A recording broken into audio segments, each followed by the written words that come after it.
Don't let me win one. You see my comment? No, I didn't. Love Said, bro, wearing make clothes, more and you field should be goal wearing attempts than Woodward turnovers. Sports clothes. Check out our full line of merch at woodwardsports.com. Just click on Shop. We have all your favorite designs, like Dan Campbell kneecaps, Woodward Golf, and of course, our own logoed out merchandise. Men, women, infants, kids, all love Woodward Sports. Impress your friends. Impress your boss. Impress your dog. Buy Woodward Sports merch today.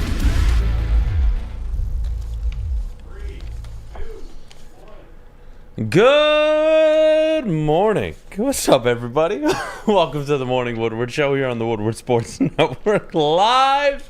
WoodwardSports.com. As always, Adham, Beydoun, Jeff, Iafrate, and Gabrielle D. Phillips. Good morning. How about Marcus Smart last night, huh? Your boy? No, that's not my boy. I'm not. It looks like your boy. No, I'm not claiming him as my boy. I thought it was hilarious that yesterday Marcus Smart and Jaylen Brown had the little media scrum before the game. And the first thing that's on their minds, which I understand to some extent, but Marcus Smart saying, don't let us get one. And then Jaylen Brown, and not even by Marcus Smart saying the same thing. That must be something they talked about in the locker I think room. he meant like we can't let Miami get one. Because then it would be game over. Yeah, then you're out. That, you know. So like, maybe that's how he meant it. I don't know. But if I'm Jimmy, I'm like, well, don't let us get one because you're going home. Look, this time of year, there's no football. People love to throw out rankings. Hell, we did our top 10 head coaches yesterday. And quarterbacks, I think, is a very interesting conversation. So before I even get to any ranking or where I think some quarterbacks should or shouldn't be, I just want to ask a general question with all of you at home. Is Jared Goff a top 10 quarterback? And look, when you answer it, it doesn't have to mean that he's one of the 10 most talented quarterbacks. Your criteria may differ from mine. Circumstances may change your opinion on some quarterbacks than others. Deshaun Watson pre-Cleveland, post-Houston and all that crap, and then currently in Cleveland, is not a top 10 quarterback yet. Can be. Has more talent than some of the guys held that even made this list, right? So I think circumstances matter. Daniel Jones having a good season is just what it is. It's a good season. It is by no statistical measure an elite season or even close to elite. When Jared Goff finishes in the top 7 of touchdowns, passer rating, and passing yards, that's not a good season. That is considered borderline elite. But we'll get to making the case for Jared Goff. I do think he's top 10. I actually think he's 10. And the conversation he falls into for me is Dak Prescott, who's just the white version or the black version of Kirk Cousins. Then you have Kirk Cousins, who's the white version of Dak Prescott. A year ago, you probably would have been making a case for Ryan Tannehill coming off the season he had with A.J. Brown. But that's the circle he's in. Derek Carr, some of those guys, just guys that are good quarterbacks that can play at a really high level and also at a really, really low level. Well, how about Matthew Stafford? He's technically a top 10 quarterback, but not the last season. Matthew Stafford, I think, has to be in that top 10. I think it's a given. Given the season he had when healthy, last year wasn't healthy. Look, if his elbow is hanging on by a string, it is what it is. But the same thing with Aaron Rodgers. Dude's 1 year removed from an MVP. Right. From back-to-back MVPs, actually. So I think there's some historical evidence that you have to factor in. And also last season's performance and how tangible was it? How repeatable is it? Daniel Jones, I mean, he can have the season he had again. Giants probably win 7-8 games. Like, he's nothing special. Dak Prescott, turning the ball over at a higher rate than ever. Kirk Cousins, good luck with that. Ryan Tannehill, on his way out. Like, who are the quarterbacks? So, look, Lucas, if you want to throw up the list, this is my comment to a Twitter list. So there was a PFF list that was put out, and it basically had Mahomes at 1, Josh Allen at 2, Burrow at 3, Lawrence at 4, Hurts at 5, Herbert at 6, and the rest of the list was garbage. Long story short, Kirk Cousins was 9, and Dak Prescott was 10, for context. And so I commented, and this was my top 10 list. I have Mahomes at 1, obviously. Burrow at 2. I think that's pretty obvious, but apparently not obvious to fucking America. Jalen Hurts, I think, very disrespected in a lot of quarterback lists. Dude's coming off an MVP-type season. He should be third on that list. He was the best quarterback, and it is the best quarterback rating in the NFC. He's top 3. Trevor Lawrence was the best quarterback in the NFL from Week 9 to Week 16. For the second half of the season, he was the best quarterback in the NFL statistically across the board. That's not even up for debate. That happened. So the sooner you acknowledge this guy is him, the sooner we can all get along.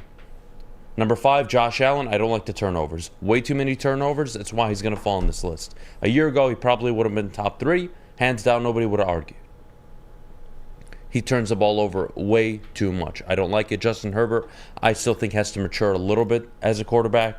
Look, you want to pin the 27-0 loss or really lead, and then them blowing it on him. Be my guest. I'm not much of a fan of that. I don't care about that. I don't care. I still think he has to mature. Yeah. Lamar Jackson, a healthy Lamar, I think is a top 10 quarterback in the NFL.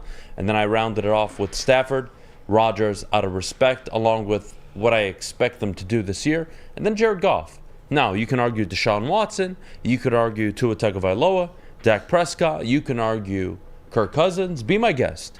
But what do you think of the list? I think you looked at my notes.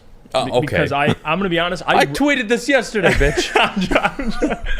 I didn't even see this tweet. Swear, I did not see this tweet. I just wrote a top 10 list before the show while I was just writing some things down. It's the same exact list.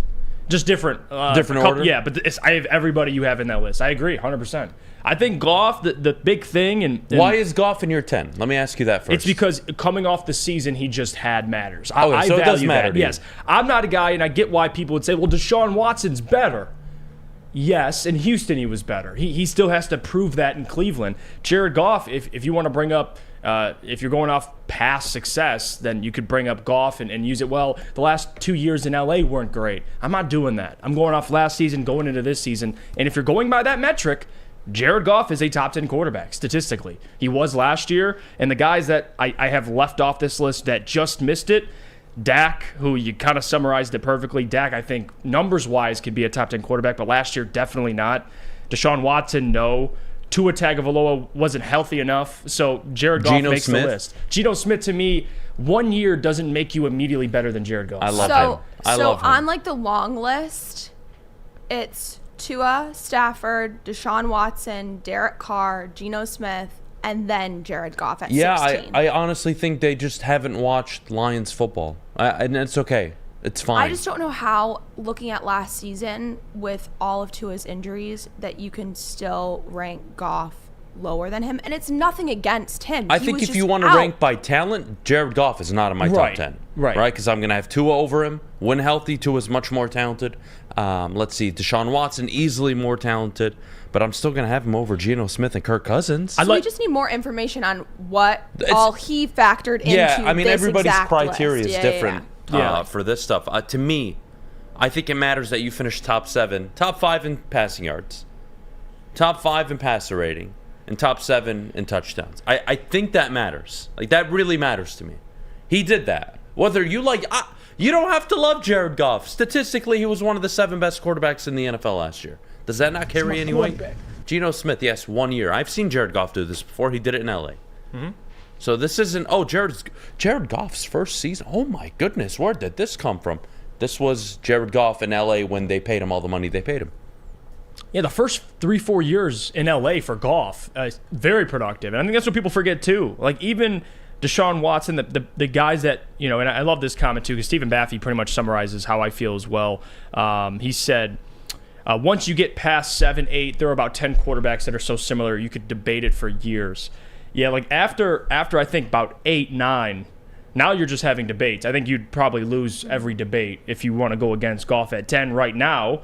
But again, PFF, I saw the list. That was terrible. My criteria... The quarterback, I don't know how they value it either, but I don't agree with Jared Goff at 16. We're going to get to that next, where I think circumstance, what's your situation? Who's your head coach? What's the roster look like? All that probably goes into weighing this type of decision. But when we just want to talk about performance last year, right? If I were to rank a top 10 list alone, just off of performance... I'd have to move Jared Goff into the top 6. I was going to say he's still in just the top off 10. Of performance. Threw more yards, more touchdowns. Josh Allen. I mean, but that's not what the list is about. It's not only the statistics. You're looking at the complete body of work, their talent, yes, of course. You're looking at their recent success, their recent ability, issues that you have with them. Do we both love Josh Allen? Yeah. Where'd you have him on your list? He's top 4. You have him at 4? Okay. I'm not going to kill you for it. To me, I'm just concerned about the turnovers. That's why I have him at 5. But still a top 5 quarterback in the NFL. Regardless. I don't think there's anything wrong with that. But let's just have an honest conversation. Tua, is he more talented than Jared Goff? No, I wouldn't say. Talented, depends how you define it. Yeah, but, arm I talent? don't mind. No, because I think Jared Goff has a hell of an arm. See, what do you... Especially in the pocket. I think he's a much better pocket passer than a lot of the guys not only on the list, but who didn't make the list. And he's not mobile. Russell Wilson, mobile dependent. Right. Lamar Jackson, God bless him. He's just Kyler Murray. He's just dynamic. Kyler Murray is one of my favorite ones that were brought up on this list. Kyler Murray is beyond, not only injury prone, guys. Not only injury prone. He doesn't have. I don't want to get into knocking other players. That's not the point. Kyler Murray, to me, his recent history tells me he's turning the ball over at a higher rate. He's throwing fewer touchdowns and running more. And whether you want to blame the coaching, the system, the weapons around him, be my guest. I don't care. But today, I'm taking Jared Goff over Kyler Murray. Today, I'm taking Jared Goff over Derek Carr, over Cousins, over Dak, over Geno. Yeah. And maybe I'm crazy. I think that's like a given.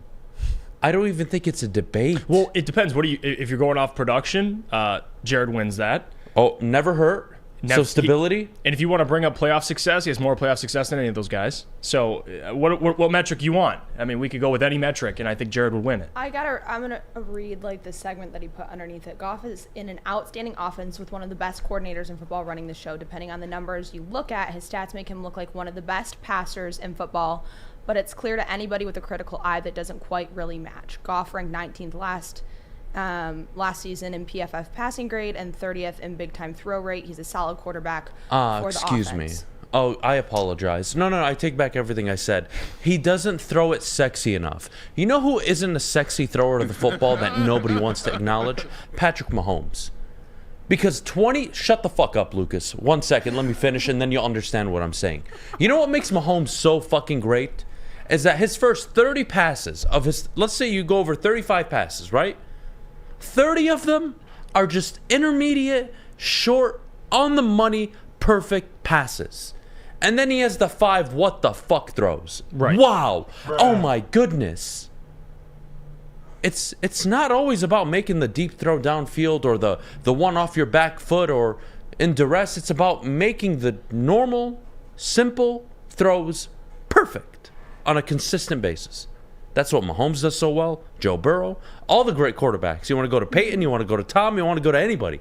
They all do the easy, quote, easy routine stuff at an elite level. Jared Goff is doing that. He did that last year. You want to use the first half of the season? Jared Goff ranked top 5 in all of those metrics in terms of balls thrown over 20 yards, big play completions, all of that. And the Lions were losing. And then he started getting really elite in terms of not turning the ball over and throwing the ball 5, 10 yards at a time. And you know what happened? Lions started winning. Still finishing with a top 10 offense. Please, critical eye me. No, and this is what I hate about that description too, because I was reading some of the other descriptions in Tua, who's ranked 11, by the way. Jared's ranked 16th. Look at the description for Tua. At the bottom of it, because it writes about, just overcoming the concussions, and it writes here on PFF, he has elite potential within Mike McDaniel's offense, but now needs to repeat it. So for Tua, he's got elite potential in Mike McDaniel's offense, but for Goff, it's he's just because Ben Johnson's so damn good. Putting up MVP numbers. It's like, so are we gonna diminish Tua for playing in Mike McDaniel's offense? Like, what are we doing here? I think they're giving him a compliment in that, where in Goff's description they're just it's a backhanded compliment. Yeah, it's with not Jared even Goff. a compliment for him. And I didn't know Tua had a Patrick Mahomes deep throw, a deep ball. No, he doesn't. It's the same thing. If you want to talk about Jared Goff's deep ball, you got to bring up Tua's as well. So again, it's not to discredit Tua or anything, but for Jared, no one's saying he's elite. That's not the argument. I think we'd all agree Jared is. I think there's 6, maybe 7 elite quarterbacks in the NFL right now. Mahomes, Burrow, Trevor Lawrence. I don't love the turnovers, but Josh Allen. Yes, I would agree with all those. I mean, you have to say Justin Herbert. Yep. That's all. That's pretty consensus. I mean, you would probably say Lamar.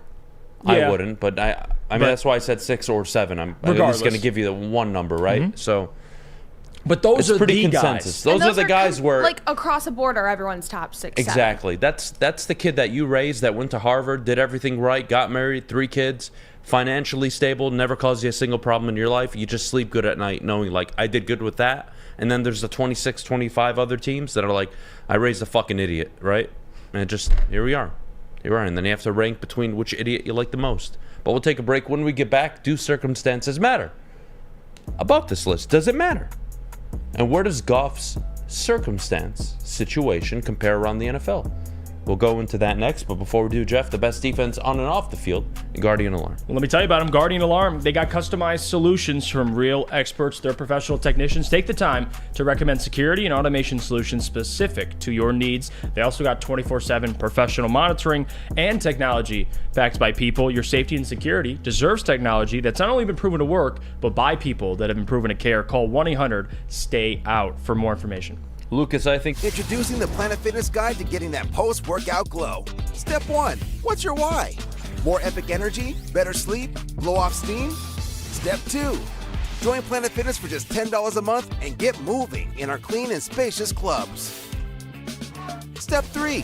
Bask in that post-workout glow. Join Planet Fitness today for just $10 a month.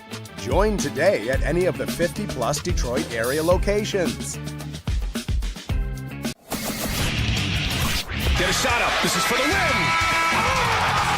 All of Detroit's sports teams live on Woodward. All of Detroit's sports coverage lives on Woodward Sports. Driving the best in Detroit sports coverage. Welcome back to the Morning Woodward Show at woodwardsports.com. Thanks for tuning in. If you're watching on the website, please be sure to check out our articles and merchandise. We're updating those constantly. And if you're watching on YouTube, like and subscribe. If you're listening wherever you listen to your podcast, download and leave a 5-star review and follow us at Woodward Sports. I love it. I love it. We're back on a beautiful Wednesday morning. You know, Wednesdays are actually my favorite day of the week right now. Why?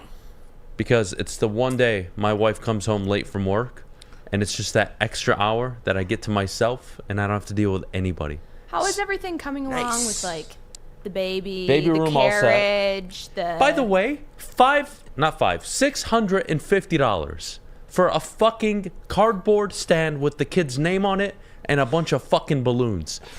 Damn! So stupid. But we have to do it. Because my wife wants it. For what? For There you go. That's for in the room, or I'm for venting like when now. you bring the kid home? For when we bring the kid home, they walk in and they see this stupid fucking thing with his name on it, and a bunch of balloons, and there's chocolate, whatever. Your wife's about to have a child. I know. Give her what she wants. I know. I'm venting. All right, I'm venting. You asked me how it's going. I'm telling you how it's going. Kids' room is all set though. I put it all together. With the, have you put in the car seat yet? I mean, I haven't put in the car seat now, but that's a layup. It's easy. I would practice. Apparently, that's a. I have a nephew, so I've had enough practice. I think I'll be okay. The bassinet, put that together. Okay. You know, so everything's nice. up and ready. Here we are. WoodwardSports.com. Chad Fisher says, "Someone bred with this guy." I mean, only $650. I would have charged them $900. Fuck you guys. $650 for yellow and gold or whatever color she picked out. I don't know, gold and green, emerald green. I don't know. Like, it's balloons and cardboard with his name on it. Well, she was telling me this last night, and I couldn't understand. She's like, "Yeah, well, we have to do it." I'm like, "Oh, okay, we have to do it. Okay, like whatever you want." Yeah. Oh, yeah, fine. Okay, are you getting her a push present? A push present? Yeah. What Did the you fuck do is the that? baby moon, and are you getting her a push present? We're gonna do a baby moon. Okay. It's gonna be a weekend trip. Okay. I don't know what a push present is. This is all. I don't know what that is a either. present for pushing the baby out? Yeah. This is like Like four. a I mean, piece of is the kid jewelry not enough of a or present? Bag. You're the getting kid. a kid too, and you didn't have to do What? hardly any work. I did a lot of work. I dealt with her ass for 9 months. I don't get any credit. You get some credit. Well, I will just say Taking off shoes. Push presents are very much a thing now, just to put it in your mind. You're doing the baby moon. That's great. I'll get her a bag. Yeah, all this is foreign. A push I'm just trying to present. help you out here, setting you up. Where's my thrusting present, huh? Do I not get any credit? God damn it. All right, moving on. Oh, shit. I hope she's not watching. All right, moving on. Thrusting present. Do so. Guys, I have a question for all of you. We'll continue on the Jared Goff stuff. I want to compare Jared Goff's situation across the NFL. And the question I want answered is, does your situation matter? Does your circumstances, whether good or bad, matter? And I think they do. I mean, it's really nice to put Daniel Jones in your top 22, given he has Brian Dable, if that's what you want to do. If you want to say Deshaun Watson pre-Houston is one of the best talents in the NFL, sure, but he hasn't played to that level yet. But let's look at Jared Goff's circumstances, right? He's got a top 5 offensive coordinator, in my opinion. I think you would rate him just as high as I do. We both love the guy. Agreed. He's got a very good offensive line, top 5 actually, in the NFL. He's got a good receiving core, with Jamison Williams could be exceptional. You've now drafted Jahmyr Gibbs, Sam Laporta to further expand on the talent on this offense. And you have a vastly improved, we expect, defense, especially in the secondary. Jared Goff's got a really good situation here. And I think it matters. So, if Dak Prescott was the quarterback, and I want to use this example with everybody, so bear with me, Jeff. If Dak was the quarterback of the Carolina Panthers, and so was Jared Goff, who would you rather have? I would say Jared Goff. Okay. If Kyler Murray and Kirk Cousins were your options to pick for who you'd want to quarterback this team, who would you pick? I would say Jared Goff. No. Between Kirk and Kyler. I would say Kirk. Okay. I'll take Kirk over Kyler. Interesting. All right, so that means it's a layup that you're going to pick Jared Goff, so I don't even have to ask the next question. Are you going to mention Kyler? Yes. Yeah, no, I'm taking Jared Goff. Okay, well, that's my point. Is given his circumstance, I think he's the best fit outside of the obvious amazing talents and amazing quarterbacks that are in the NFL. So what's the problem with, yes, his situation probably bumping him up 2 or 3 spots. But Jared Goff is one of the better quarterbacks in the NFL. Not one of the elite, but just better quarterbacks. And like you've already said, Jeff, Kirk Cousins, Dak Prescott. 2 years ago, Ryan Tannehill would have been a name that you would have thrown out there. Matt Ryan once upon a time. Yep. He's just in that conversation. A guy that can put up the numbers, throw touchdowns, not turn the ball over at a high rate. But when he's bad, turns the ball over a lot. When he's bad, misses easy throws. But that's not what he was down the stretch. Last year, he was on fire in the early part of the season, just couldn't stop throwing pick sixes, unfortunately. I have a tough time not having him at that 10 spot over Dak, Kirk, Tua, all these guys. And you look at their situations, Jared Goff has one of the better ones compared to everybody else. No? No, he does. But I think that also gets kind of lost in translation because a lot of these quarterbacks, I feel like good quarterbacks, if you have good statistical seasons or great statistical seasons, you need a good situation. Like even Dak Prescott, we could bring up, his struggles last year. I don't think anybody would deny he was in a good situation. So I think that matters, but also you have to produce. Like Dak had weapons last year. He had a run game. He had a pretty good offensive line. He had Kellen Moore as his OC and still threw like 17 picks. So for Jared, I get he has a great situation. But regardless, I mean, he's throwing to Khalif Raymond, Josh Reynolds last year. I mean, what are we doing here? It's not like the guy's throwing to, Randy Moss and Calvin Johnson.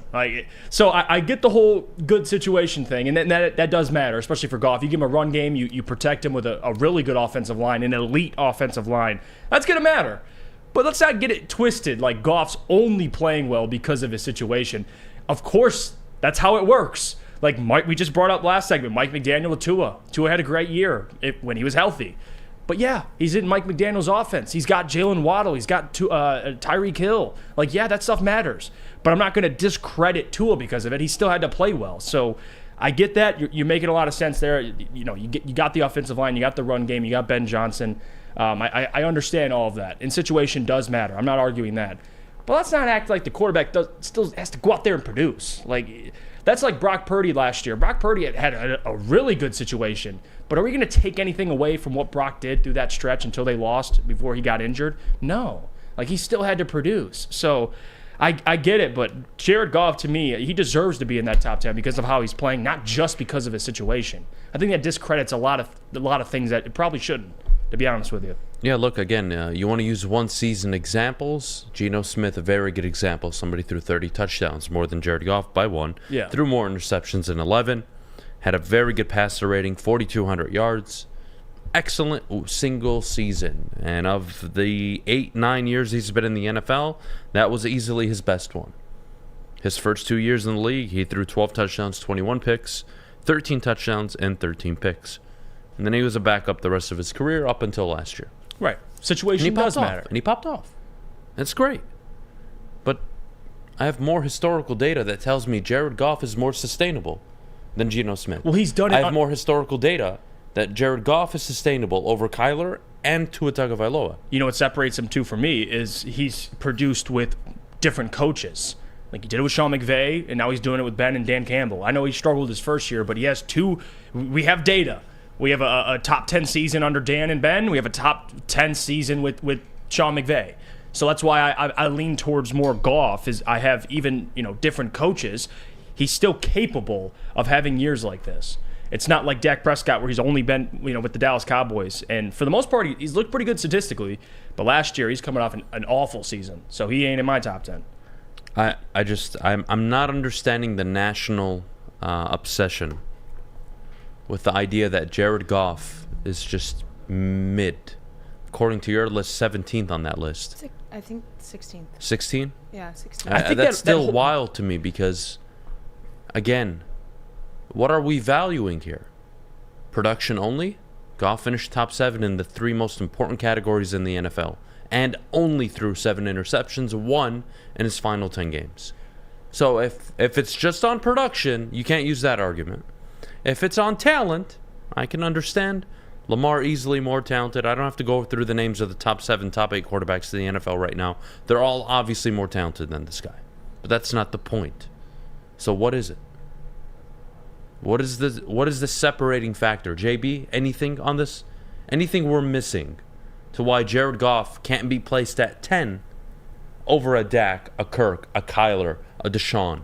By the way, JB, Yeah. I like the shirt. Oh, Got the Woodward Pistons shirt on. Thanks. I appreciate that. I don't think there's anything we're missing because I have Goff in the top 10 at least. But I think from PFF and all these people, they just take the data from Lions' previous history and then compare it to now.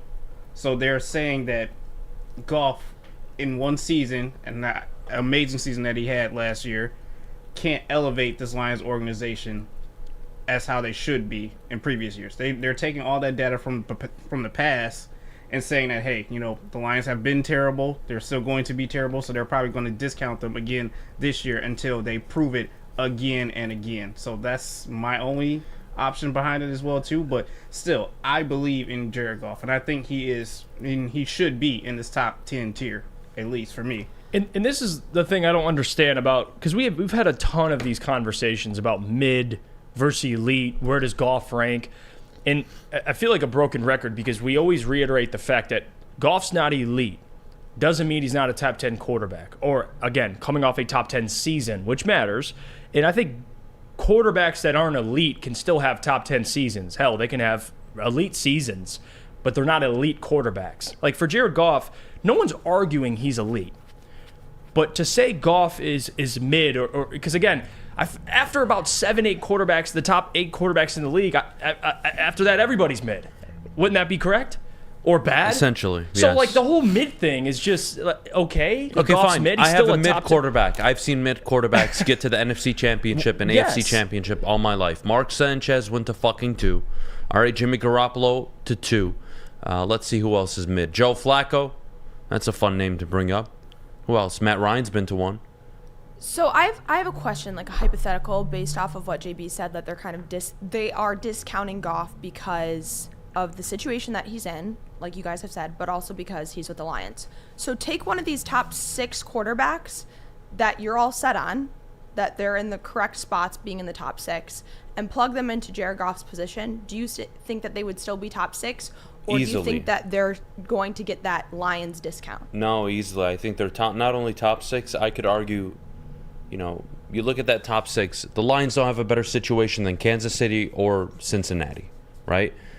Buffalo, I think you could make an argument. Maybe offensively, they have a better situation around the quarterback, not just Josh Allen. I think you can make that case. And tough for me to say the Lions have a better situation than Philly. I'm not going to do that. And Calvin Ridley's back for Jacksonville this year. They are going to put up numbers. So it's really, for me, only Buffalo that you can make an argument. But yes, to answer her question, I think it doesn't change anything. Well, for Tua, who was ranked 11th, how about we swap their situations? How about we do that? How about we put Goff with Miami and Tua with the Lions? Miami wins the division probably last year. And Goff's with a healthy quarterback. And Goff's probably 11 on this list. Like that's what I'm not understanding. I think that there's this, it's not just like this Goff hate, it's also the Lions discount. Well, Deshaun Watson plays for the Cleveland Browns, and since I've been alive, they've been nothing but shit. But we praise Deshaun Watson, who was 3-3 as a starter last year, threw 58% completion percentage, threw 7 touchdowns and 5 interceptions in 6 games, and had a quarterback rating of 79, a career low. Everything last year for him, even though it was in 6 games, super career low based on projections for a full season. Everything. Deshaun Watson gets a pass because, man, I really liked him when he was in Houston. I'll just remember that.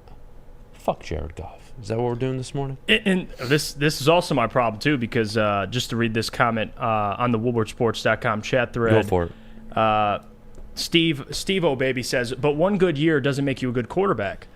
Well, I don't think you're referring to Goff because we have more data with Goff having good years in the NFL, but Tua Tagovailoa had one good year. All right, let's see. Jared Goff's last 6 seasons in the NFL. Last year with the Lions, 4,400 yards, 29 touchdowns, and 7 interceptions with a 99.3 passer rating. His first year with the Lions, 3,200 yards, 19 touchdowns, 8 interceptions with arguably the worst roster in the NFL, 91.5 passer rating. His last year with the Rams, 4,000 yards, 20 touchdowns, 13 interceptions, and a 90 passer rating. And then 3 years in a row, 4,600, 4,600, 3,800, 22 touchdowns, 32 touchdowns, 28 touchdowns with 16, 12, and 7 interceptions. Passer ratings of 100, 101, and 87. Jared Goff. 7 years of that. It's not just 1 year. He's thrown for 4,000 before. He's thrown for 25 plus touchdowns before. He's thrown under 10 interceptions before, multiple times. It's not an anomaly. It's happened before. Geno Smith is an anomaly. Tua Tagovailoa is an unproven product who is a hit away from becoming a vegetable. God help him. I hope he's healthy. Randy says, WoodwardSports.com, Adham and Jeff, stop elevating Goff so much. He had to prove things this season. Honestly, prove what? But did he not? It's not about screw elevating Goff. It's not even the conversation.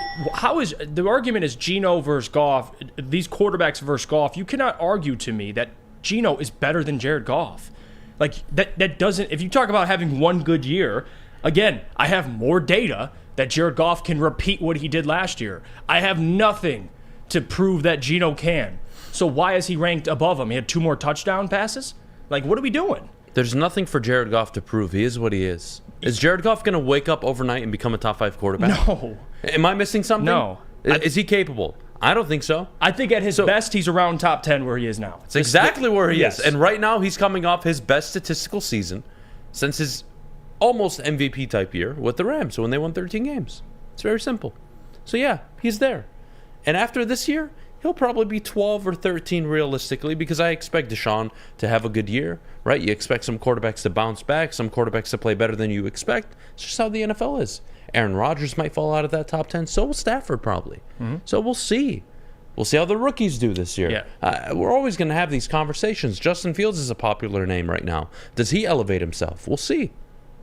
But with the information I have, he's number 10 for me. We'll take a break. When we get back, I want to quickly touch on this Miami Heat, Boston Celtics stuff, and then I want to move on to where do you root for your teams? All of you. I'm like very picky about this, and it's only one sport that I will not like budge on at all. So I want to get your guys' thoughts. Maybe I'm the fucking crazy one. And then at 9 o'clock, we'll do a little game of explode or implode. Teams that have super high potential of exploding and taking off this year, and teams that they look nice and they might win 4 or 5 games. We'll do that at 9 o'clock. But before we do, Jeff, our good friends over at Big Boy. Let me tell you about them. Strawberry Fest is back at Big Boy. Try classic breakfast items like some strawberry hotcakes or mouth-watering red velvet waffles. But if you're not feeling breakfast, try the strawberry bacon chicken wrap or cool off with their refreshing summer splash salad. But you can get dessert as well, including their very delicious classic strawberry pie, deep-fried vanilla Oreos, or strawberry hot fudge cake, and more at Big Boy. How would you like to win not one, but 2 vehicles of your choice? One for you and one for your wife, your girlfriend, or your best bud. Get to Lady Jane's today for an award-winning haircut and automatically enter for your chance to win. Courtesy of Les Stanford Buick GMC of Ferndale. Lady Jane's, open 7 days a week, walk in anytime. It's wicked awesome. Since the dawn of moving people, Chevrolet has led the way. The world of transportation is changing. At Feldman Chevrolet, we are leading the charge forward. With every electric vehicle, every mile traveled, one Feldman at a time. The company that puts more Chevys on Michigan roads is now the #1 name for Chevy electric vehicles. Welcome back to the Morning Woodward Show at woodwardsports.com. Thank you for tuning in. Be sure to check out all of our live shows happening Monday through Friday at 8 a.m., 11 a.m., 2 p.m., and 5 p.m. here at woodwardsports.com on YouTube and wherever you listen to your podcast. Download and leave a 5-star review and follow us on all social media at Woodward Sports. This is ridiculous. I Google searched push present ideas. Fuck these people. But this is the reason that I brought it up. It was funny timing was because I saw a TikTok last night, which totally leans into the fact that the chat was like, this is because of TikTok. It was a thing before TikTok, let me just say that. But I saw a TikTok where the dad got the mom and the baby, because it was a girl, matching bags for like in the future. But just not like they're like Louis Vuitton like custom bags. All right, well, with, how about like this? The date that she was born. Let me pose this question. I gotta get my wife. I gotta delete TikTok off her phone before she sees that shit. Let me pose this question for all my kings out there. All right, how about a support gift for supporting your wife during birth? How about that? That's not how it works, buddy. You're the man of the house, so you just gotta take. Listen, you gotta eat it. You just gotta eat it on. Because this, just take it on the chin, buddy. This is instafather.com. It says, do men need a push present? It's just because nobody knows what to call it when a childbirth gift for the dad and not the mom for the adoptive dads and not the surrogate mom. Is that you get to sit on the damn couch How about the this? whole time that she has the child. A support gift That's a fair point. for being there. How about that? You get to eat food. You get to have beverages. You get to relax. You could even put on a game on the TV. Meanwhile, she is pushing a child out of her body that she just held within her for 9 months. All right, I'm done. All Yeah. right, I don't need a support gift. I don't. I don't know. This is ridiculous. I mean, what the fuck? I mean, I didn't even know. I think I the just thing found out with today it, what it that doesn't is. need to be something. It was said in the chat earlier. I'm gonna get my kid golf clubs. That's what I'm gonna get. Huge. With his name on it, and my wife will get like a little, you know. Well, I mean, know. that's not really for her. Of course, for me more than You get anything. golf Wait till clubs. like the first birthday. You get golf clubs for being there. Oh God. I'm not opposed Oh, to you know what, honey? the support gift idea, but I always had this question: like, there's a baby shower for the wife, the baby mama, and the child, but what about a kind of party for the husband? Yeah. as But do well, you too? realize like the things like if you're looking at that from like a push present versus shower presents comparison? different things, right? The shower presents are all for the child. It's all like diapers, clothes, things like that. Like the mom doesn't get anything. What does she get? Like a breast pump? Like that's the most that she will get out of that baby shower. But it's Gucci. It's Gucci. Just saying. Oh God. Just thoughts. You should get her something with the kid's birthstone. Just an idea. Something sentimental. Yeah, Adam. I'll get her a bag. Whatever. I'll let you do what you want to do. Whatever. Just an idea. Gabby's gonna guilt trip me into this.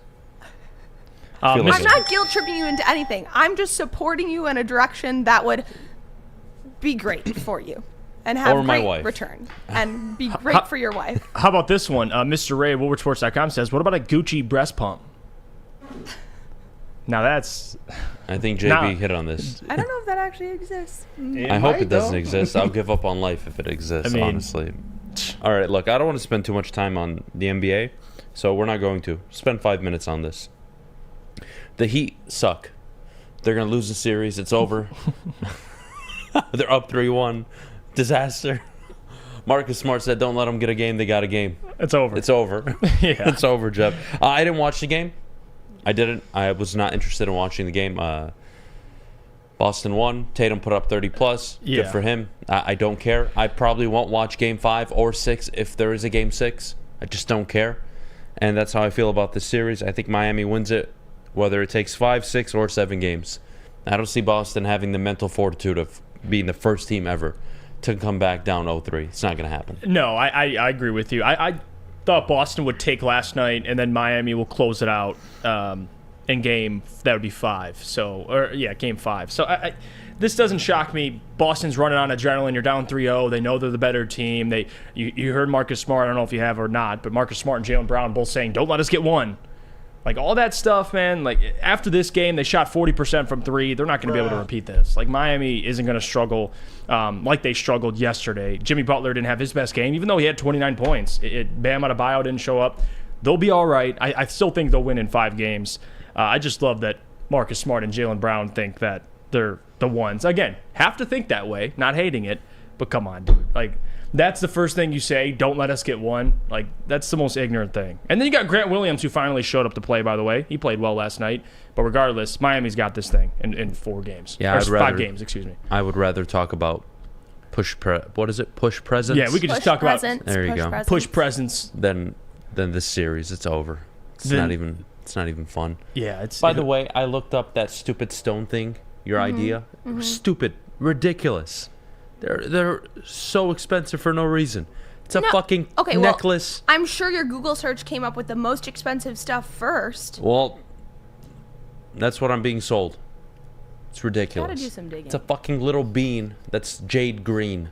Stupid. Yeah, this is why I don't share what I do publicly. In the public. That's why. At all. Or privately, whatever the hell the saying is. What's up? What were you going to say? No, I love Brandon Katz makes an appearance. He says, WoodwardSports.com, that's a bad take by Jeff. Miami's shooting 45% for the series. The Heat will regress. Okay, so you're saying the Miami Heat will lose the series. We're not talking basketball. He followed it up. Miami should win the series, but not doing Boston it. will take another game. Oh, so you disagreed with me just to say they'll lose in one more game. Like, We're not doing this. come on, Brandon. We're not doing this. Come on, man. We both agree. They're going to lose the series, but you just disagree that they get one more game. We should get Easy Come and on. Malik Willis autographed breast pump. I agree. And Maz. I think Maz needs one. By the way, you see that shit on the internet? That dude who's now a girl now can lactate. You see that shit? Did you see Anybody? Did you see that the Knights beat the Stars 4-0 last night? The what? The Knights beat the Stars 4-0 last night. I mean, really? Fuck hockey. We're talking about men that think they can breastfeed. We're so fucked. I hope I die by 45. Why do you I feel like lately No. you've I don't even want to Knights see my only 3-0. kid graduate. I could give a fuck. I don't want to be And old the enough to Panthers- where Panthers AI like takes over the 3-0. world, and then men are suddenly women, and women are now men. So it and looks like it'll if be I the get Knights and the divorced, I might Panthers fuck in the another Stanley Cup dude without Finals. knowing. What is with you lately in men breastfeed? Like, is this something that you like keeps Dude, you awake at night? Like, my is this- phone is fucking me. I don't know what algorithm is going on my Twitter feed, But you're I seeing- keep seeing the same dude it's a chick, but it's acting as a dude. Help me! And it's like boasting about now that they can can breastfeed. It's not even fucking real milk. Is it even healthy? I fucking give up on life. I'm USA sorry. beat Sweden yesterday in Worlds. Canada also won. So now they'll go on to play Czech. Yeah, no. You know what I'm gonna do one day? tomorrow. I have the Should be a good perfect game. hack to go viral on the internet. No, I'm you gonna don't. have my baby I don't boy, think you do. No, and don't. a week in, I'm gonna take off my shirt and I'm gonna act like I'm breastfeeding him, and I'm going to use every LG, whatever the hell it is, hashtag. And I'm going to be the most famous person on the fucking internet. And they're going to be like, yeah, man, good for you, man. You fucking do you. Don't let anybody tell you otherwise. Anyways, we got to go to break before we get canceled. So do you think the Heat series is going to continue just like the Panthers series? I don't give a shit. Okay. We're taking a break when we get back. Where do you root for your teams? I'll explain more when we get back. But before we do, Jeff, our good friends over at Swiss Insurance. Well, let me tell you about Swiss Insurance. After that transition, listen, we talk about Brad Holmes. We talk about Troy Weaver. We talk about drafting the right fit. What about drafting the right fit for insurance, like Swiss Insurance? They'll give you the most cost-effective plan. Email Swiss Insurance today, mark@swissins.com. That's mark@swissins.com. Or go to www.swissins.com for more information. By now you know me, Christina Gennari, as the obvious choice in real estate. And you know my website, soldchristina.com, as your #1 resource for buying or selling your home. Myself, along with my amazing staff, pride ourselves on making your home buying and selling experience a relaxing and easy one. Come see why we are the obvious choice. Christina Gennari at soldchristina.com, the obvious choice in real estate. Love Woodward Sports? Love wearing clothes? Then you should be wearing Woodward Sports clothes. Check out our full line of merch at woodwardsports.com. Just click on shop. We have all your favorite designs, like Dan Campbell kneecaps, Woodward Golf, and of course, our own logoed out merchandise. Men, women, infants, kids all love Woodward Sports. Impress your friends. Impress your boss. Impress your dog. Buy Woodward Sports merch today.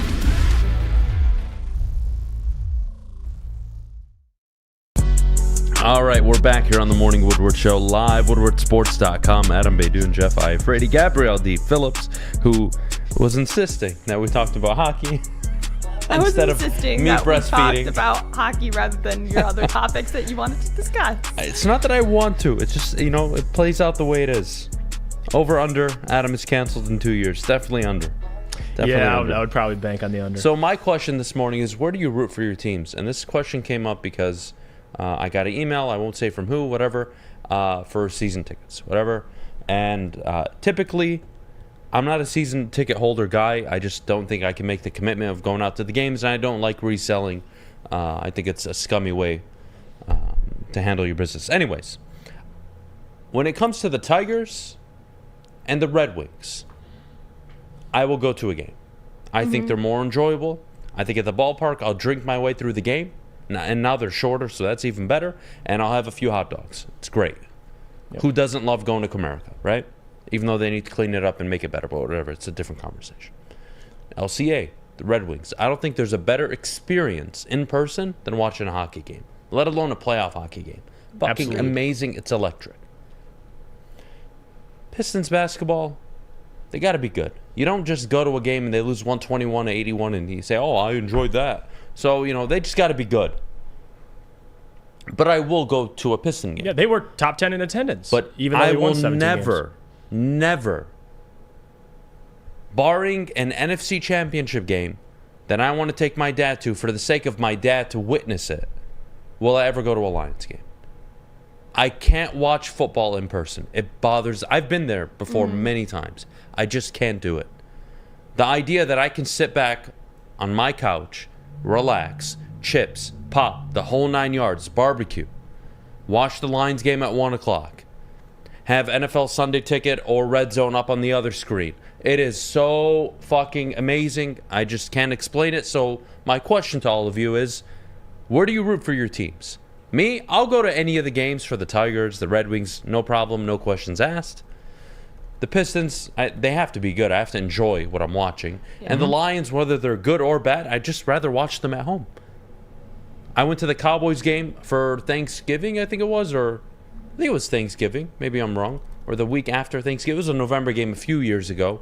I went to that game. That was my last Lions game I went to. And I can't. I think the Cowboys destroyed the Lions that day. And it's not fun. It's not fun. I struggle for service trying to check on my fantasy team. I'm trying to look around the league and see what else is going on.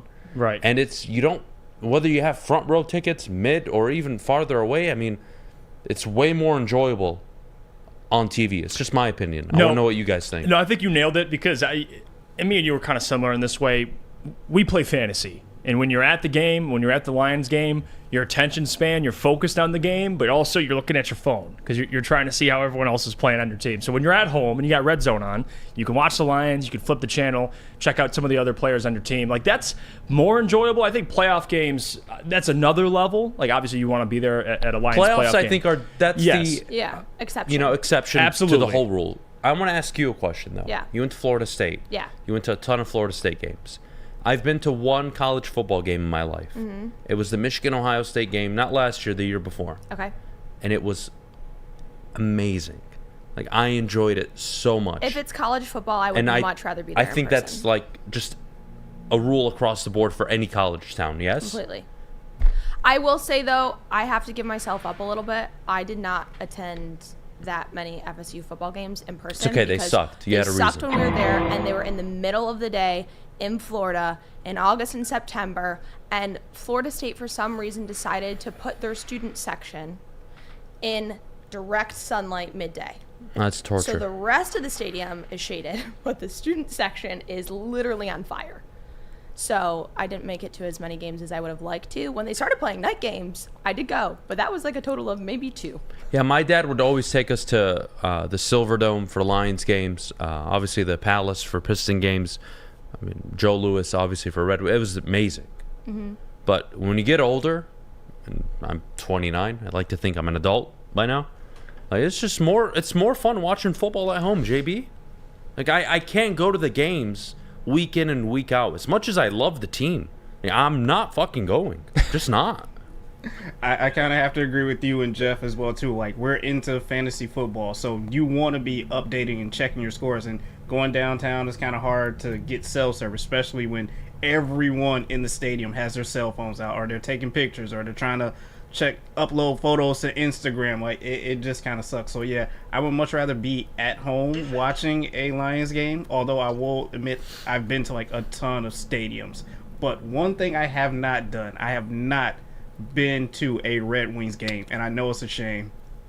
What? Yeah. JB. Okay, I know I'm missing out, This too. season I'm taking you your first game. I have not That is been to a Red Wings unacceptable. game. Red Wing games are, just hockey in general, are the most action-packed, fun as hell experiences you'll go to, especially in the playoffs. It gets Yeah. even better. Like, regular season, for I last night. would rather watch a hockey game over any other sport regular season, like in person, easily. Mm-hmm. It's not even a debate. And even for, just to speak on college football, I went to a Michigan game, and it was against Middle Tennessee State like 3 years ago. Middle Tennessee State absolutely destroyed them, but it was still great. Like, even though they destroyed Middle Tennessee State, just to be there, in Ann Arbor with that environment, that was one of the best experiences I've ever had visiting a game and actually attending it. Even though the bench was extremely uncomfortable, sitting in Michigan Stadium, my back was killing me. Still a great experience. So if you put college football is up there for me, at least attending it. So I'm glad, it's we a great all agree, experience. watching the NFL from home is a better viewing experience, right? Viewing experience, but I think it also depends on the kind of experience you're looking for. Like, if you're not super into fantasy and you want to get involved in the team and like immerse yourself in the Lions culture, I do think you have to go to a game at Ford Field. I don't. There's nothing wrong with going, Mm-hmm. and I totally get the fans that do. I think right on, you should. I'm telling just my personal opinion. It's hard for me to get up on a Sunday and say I'm driving out of my way to Ford Field Right. to watch a football game that I can easily sit down, watch Red Zone at the same time. Like, the viewing experience to me, it's not even close. The action, the people there, of course, Ford Field is amazing. It's a great environment, but. Mm-hmm. But for the purposes that you're watching, rather than it being like a good time, like I like to watch football, like I like to support the Lions. Of Then I course. would say for that type of fan, go to the game. And then depending on where you sit, if the Lions are going towards one end or the other, you might have a great view or a really shit view for a quarter. So it's Right. Again, I'm not the biggest fan of NFL action. There's exceptions for me. If the Lions ever host a game at Ford Field in the playoffs, I told my dad I'll definitely take them. And God forbid they get to an NFC Championship game this year or in the next 3 years, definitely taking my dad for that one too. So, there's exceptions, but on any given Sunday, I mean, it would need to be Week 18, Lions, Bears, division on the line. They have the same record, and like okay, I can get up for that one. I don't really care about fantasy or any of the other stuff. It's the last game of the season. Sign me up. But like to go every week or every other week, however the schedule is going to play out, like, to me, I can't do it. But it's because the NFL has very different fan experiences. Like NFL has very different fans. Where I think like hockey, basketball, baseball, like the fan experience goes hand in hand with the sport, where there's so much more to football and being a fan of football that lends itself more to why I understand that you want to watch it on TV.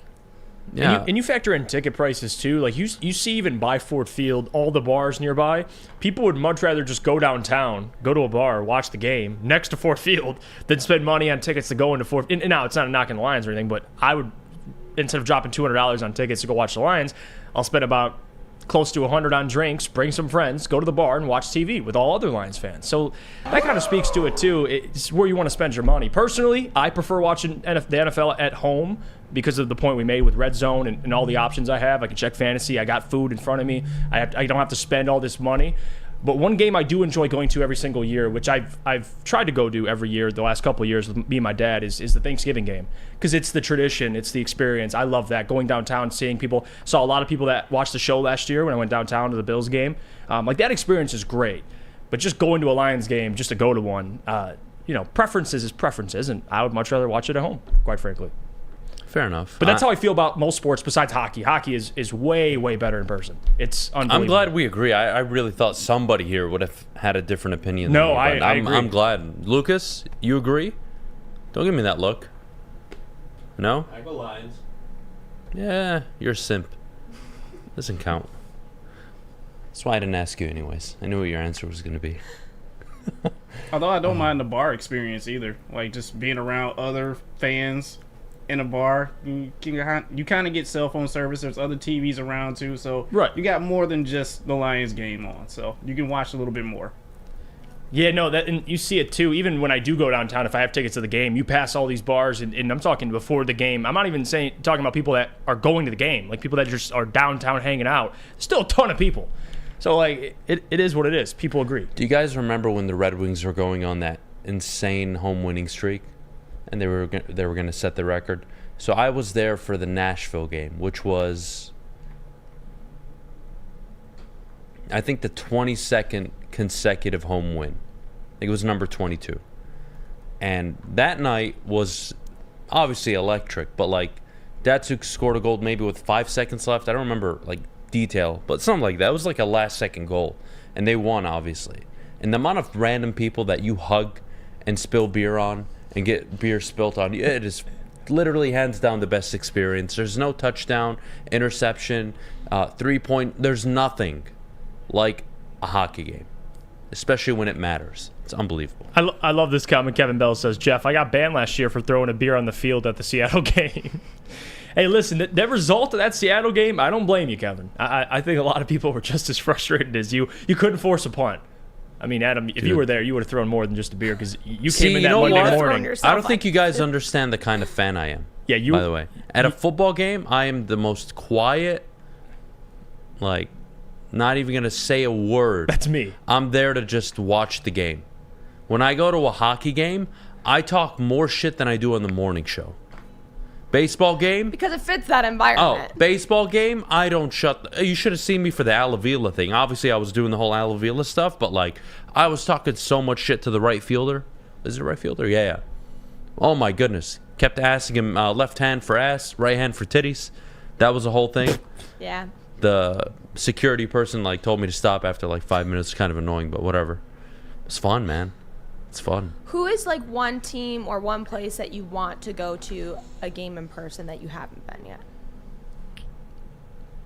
I want to go to Lambeau when it's like minus 20 degrees in the end of December, and I want to torture myself because I went to the Winter Classic game for the what is it? The Red Wings and the Maple Leafs. Yeah, I was there too. Were you? Yeah. Wow. Froze my ass off. So cool. It was like fucking, a foot, maybe or two of snow on the ground. It was that day. Horrible. And it was New Year's Day. It was horrible, but it was amazing. I like those experiences. I like being tortured and, walking away happy at the same time. Now it's like a marriage, You sign up for hell and, every other day you You enjoy it a little bit. Then you got to give a push present. You know, I think stadium I'd like to go to. I think Lambeau's a good one. I would say SoFi, just because it is massive, and I want to check it out. It's one of the most expensive stadiums in the NFL. I would just like to check it out in LA, but it's not like I have some sort of tie to SoFi. Lambeau, I think, for the nostalgic feeling of it, I do want to see Lambeau. Would definitely want to go to Fenway too. That's a good one. Yeah. I think Fenway's a classic. Yeah. Bucket list. Now, if we're talking collegiate, I want to go to LSU. I want to go to a football game. Oh no, I want to go to Florida State game. Oh, Florida In a State. good. Okay. In a I want to good let it era. all out. Oh. You. It's because Adam's out. Adam is now a bandwagon FSU fan. Yeah, I think Arrowhead's a good one. Like if you're going to Arrowhead for the first game of the season, you're in. I'm invited to go to a tailgate for that game. By the way, I don't know. I'm invited to drive out with a bunch of dudes and watch that game. Yeah. Have some fun. No homo. JB, what's yours? Sorry, I didn't mean to fully cut you off. What? JB, take it away. Save us. That's my childhood. Lil Wayne taught me to say that. It's not my fault. Besides going to a Red Wings game, it's kind of in your neck of the woods, Gabby. I want to go to Florida Gators Stadium, the Swamp. I actually want to see if that stadium is as hot as people say it gets during the summer. So that's my spot. Dude, I can't do places that are like 90, 95. They say it gets sweat. up there. There's some days it's like 105 and it's even hotter on the field and everyone is just sweating and everyone is Like at that point, it's about angry. survival. Like you're not even watching the game, dude. Like I'm trying to just survive, point blank, period. Even though I don't sunburn, I just sweat. That's like that. I don't know. It doesn't make any sense. I know it doesn't make any sense, but it is what it is. Any other stadiums come to mind, guys? I want to go to a Knights game. I've heard like the Vegas? Vegas experience is like something else. Like it is a full Vegas show plus hockey. Wow. Not bad. Not bad. I can't wait for the Red Wings to get back into the playoffs. That'll be something. Games at LCA are going to be amazing. Amazing. We'll take a break. When we get back, top of the hour, explode or implode. I'm going to give you a list of teams that I think are really going to take it up a notch this year and surprise / meet / deliver on expectations, and then teams that really have a high possibility of just falling apart. And there is a team that you're not going to like me saying that is on this list. All right, so we'll get to that next. But before we do, I got to tell you about my good friends over at Planet Fitness. Sign up today if you haven't already, planetfitness.com. But if you're a lucky teenager between the ages of 14 and 19 and you live in North America, well, you go to any Planet Fitness from now up until August 31st. You'll be able to work out for free. Yes, you heard me right. You can work out for free, ages 14 and 19. So if you have a kid or you're a teenager watching the show, get your lazy ass to a Planet Fitness and you'll thank me later. Your fitness is essential. At work and at home, we're there with smarter security solutions. Featuring complete automation with customized alerts and more. For over 90 years, we've been the company that's been counted on to protect what matters most, all with personalized service and care.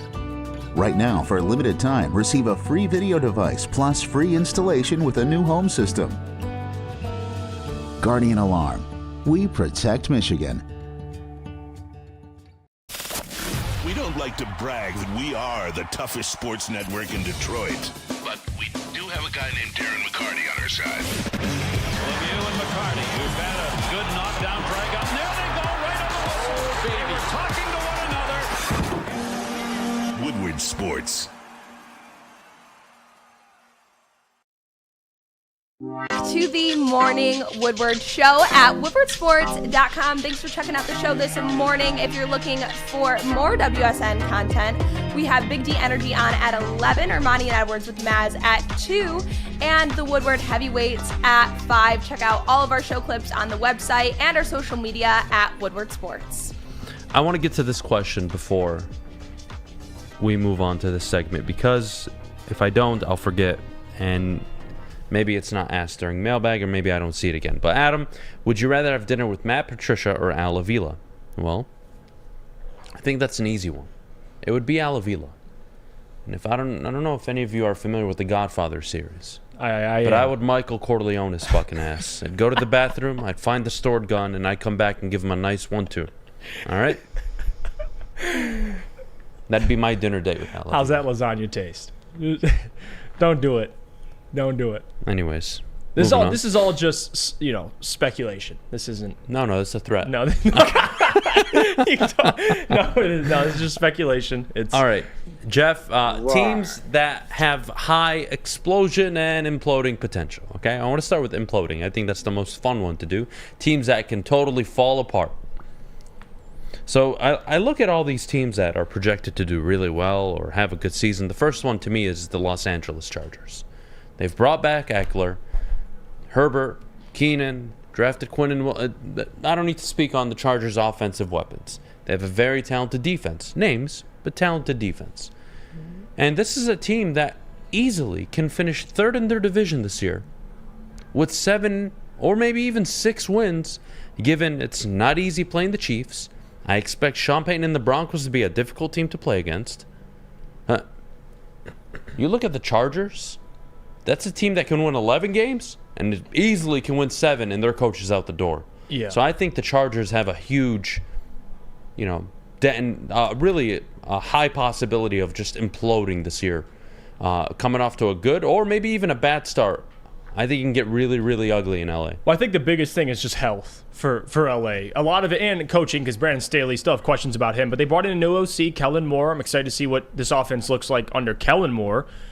But health is the biggest thing. Rashawn Slater was hurt last year. Mike Williams was banged up. Bosa was out a few games. Bosa was hurt. So, again, Justin Herbert had broken ribs or whatever it was, fractured ribs. So, health, I think, is the biggest thing for LA, I would say, because they got talent. So it's either health. Talent's not the issue, and No. that's kind of why I put them in the imploding section, right? This is a team we expect to be good. Yeah. This is a team that we think should contend for the AFC West. But if something does go wrong along the way, this is a team that's going to fall apart. Mm-hmm. And he saw it a little bit in the playoffs. And you could be held back. They still have to overcome that. Again, could be held back by coaching as well. Coaching and staying healthy, the two things Chargers got to answer those questions. So here's the number 2 team on my list, and this is not going to be popular. Bear with me. But the Lions. I agree. Lions are over-under set at 9 games. 9.5, excuse me. They're coming off a 9-win season. You expect them, minimum, the floor, to be 10 wins this year. Mm-hmm. They're going to be favored in 11 or 12 of the 17 games they play. And you look at the schedule. They open up with the Chiefs, and then the Seahawks. Then you get Atlanta on the road to Green Bay, and then home to Carolina on the road to Tampa Bay and Baltimore before you have the Raiders at home, a bye week, and then the Chargers. Okay? You want to go worst case scenario with this Lions football team? It's not the most impossible schedule, but you can lose a lot of these games. You can say that about a lot of teams, but the Chiefs, you can chalk that one up, right? You want to go worst case here? Seattle? Atlanta? Mm-hmm. Atlanta's no pushover. They're going to be a decent team this year. I think you should beat them, but there is a complex here that I think all the weight in the world is, all the pressure is on this 11-win season, which I think they can do. But if the Lions finish 6-11, not that it wouldn't shock me. Oh, it would shock me. Shock is not the... Because I'm going to put them on this imploding list because they are not just a Jared Goff injury, which is a given, but the offensive line gets injured again this year. Mm-hmm. And it's not just Ragnar now. Maybe it's Taylor Decker. Maybe it's Penei Sewell, God forbid. And what about your defense that is still coached by Aaron Glenn? What if it doesn't take the step forward that you thought it would? What if Jared Goff does regress and he does throw what he was projected to throw last year, which is 15 interceptions, before he went on that immaculate run down the stretch where in 10 games he only threw 1?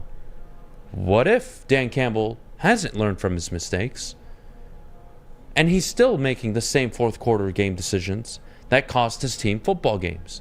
I'm only giving you the scenario where they implode. I know we both expect them to win the division this year. That's not the point. But you want to talk about teams that have a high imploding potential? I can give you 11 losses on this list right now. Kansas City, Seattle, at Green Bay, at Tampa Bay, at Baltimore, at LA, at New Orleans, home to Denver, at Minnesota, at Dallas. I can easily give you the number. It's very doable. You can lose 9, 10, 11 games.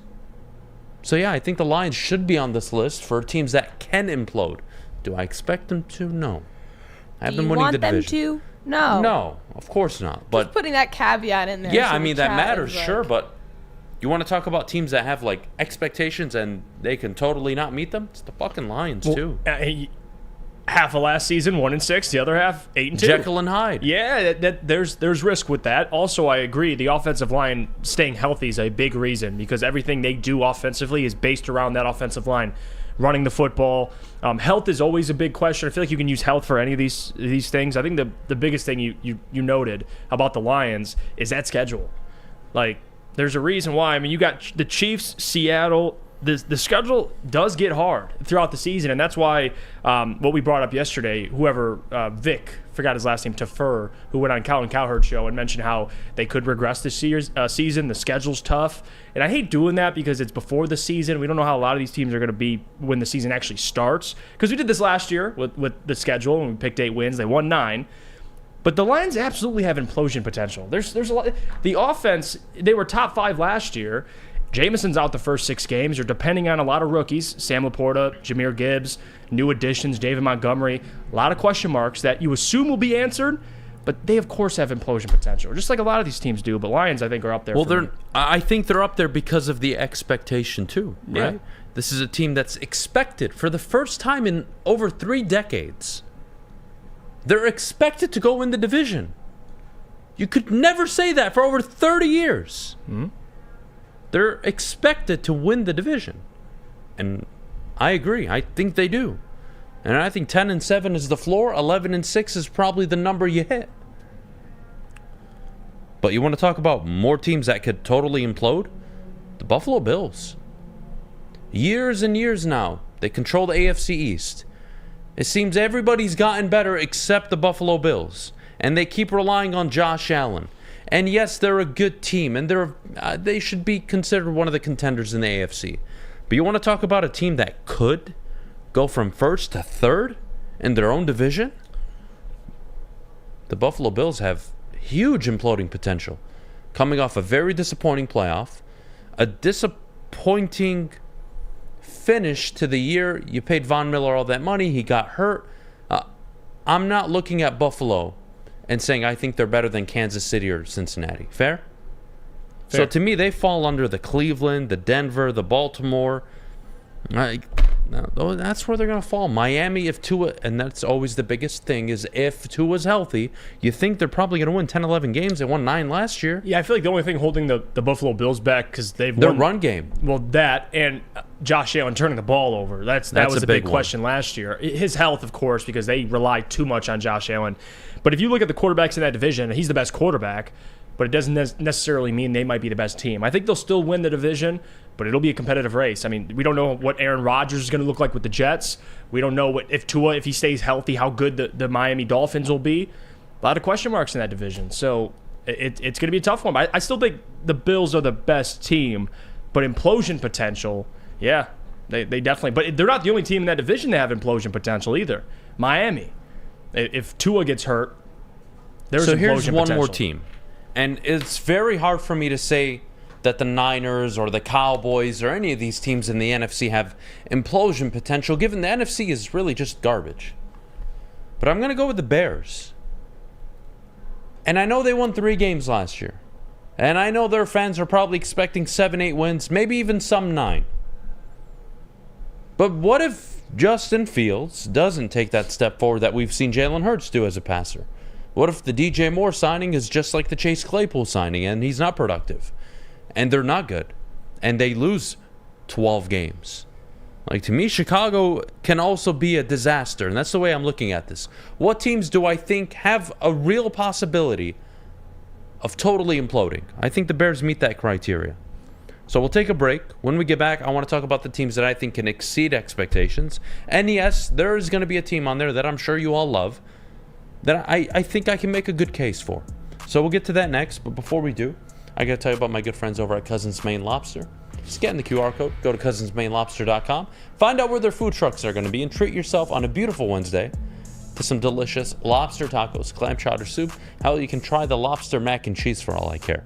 You want to go with something different, you don't want to listen to me, all I know is you got to check them out, cousinsmainelobster.com. You'll thank me later. Big Boy Strawberry Fest has officially arrived, and we're here to show you the very best flavors of the season. Satisfy your sweet tooth with our deep-fried vanilla Oreos, strawberry hot fudge cake, and a slice of our classic strawberry pie. But that's not all. Cool off on a refreshing summer splash salad, or savor the flavors of our chicken Caesar wrap and strawberry bacon chicken wrap. And for breakfast lovers, don't miss out on our strawberry hotcakes or our mouth-watering red velvet waffle. Strawberry Fest is something for everyone. Celebrate the sweet season with us at Big Boy. We don't like to brag that we are the toughest sports network in Detroit, but we do have a guy named Darren McCarty on our side. Lemieux and McCarty, who've had a good knockdown drag up. There they go, right on the whistle. They were talking to one another. Woodward Sports.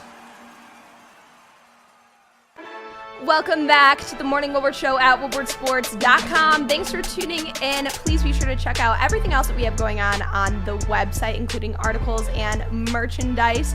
And while you're at it, follow us on all social media at Woodward Sports. Download the podcast and leave a 5-star review. Like and subscribe on YouTube. And that pretty much covers it. I love it. All right, we went through teams that I think can implode. Here, let's talk about, in a positive way, teams that I think will really take off this year. But before I get to the NFC, I think we have to talk about the Pittsburgh Steelers. They've gotten significantly better this offseason. I think they've had another A-plus draft. Getting Joey Porter in the second round, kudos to them. That's a great story. But Mike Tomlin found a way to win 9 games last year with a rookie in Kenny Pickett, who I think will be better this year. Do I think Kenny Pickett is special? Do I think he can be one of the 5, 6, 7 best quarterbacks in the NFL? No. But I think Mike Tomlin and the Steelers, it wouldn't shock me one bit if you see the Bengals lose an additional game this year and go 11-6, and right behind them at 10-7, winning 1 additional game this year, is the Pittsburgh Steelers. Wouldn't shock me one bit. I think the Steelers can make noise in the AFC North. I think they'll give teams the whole season a ton of problems. I really like the Steelers to be a playoff team this year and a team that really can make it to the divisional round. It wouldn't shock me one bit, Jeff. And as much as I respect Tomlin, he could find out easily this year whether Kenny Pickett is their franchise quarterback or not. I mean, 7 touchdowns, 9 interceptions last year, and a 7-5 quarterback record, which is impressive. But everything, and you saw Ben Roethlisberger too on his podcast come out, and he's rooting for Kenny Pickett as well. But if Kenny Pickett don't come out and have a season, it doesn't have to have like a top 15 season. Just go out and be productive.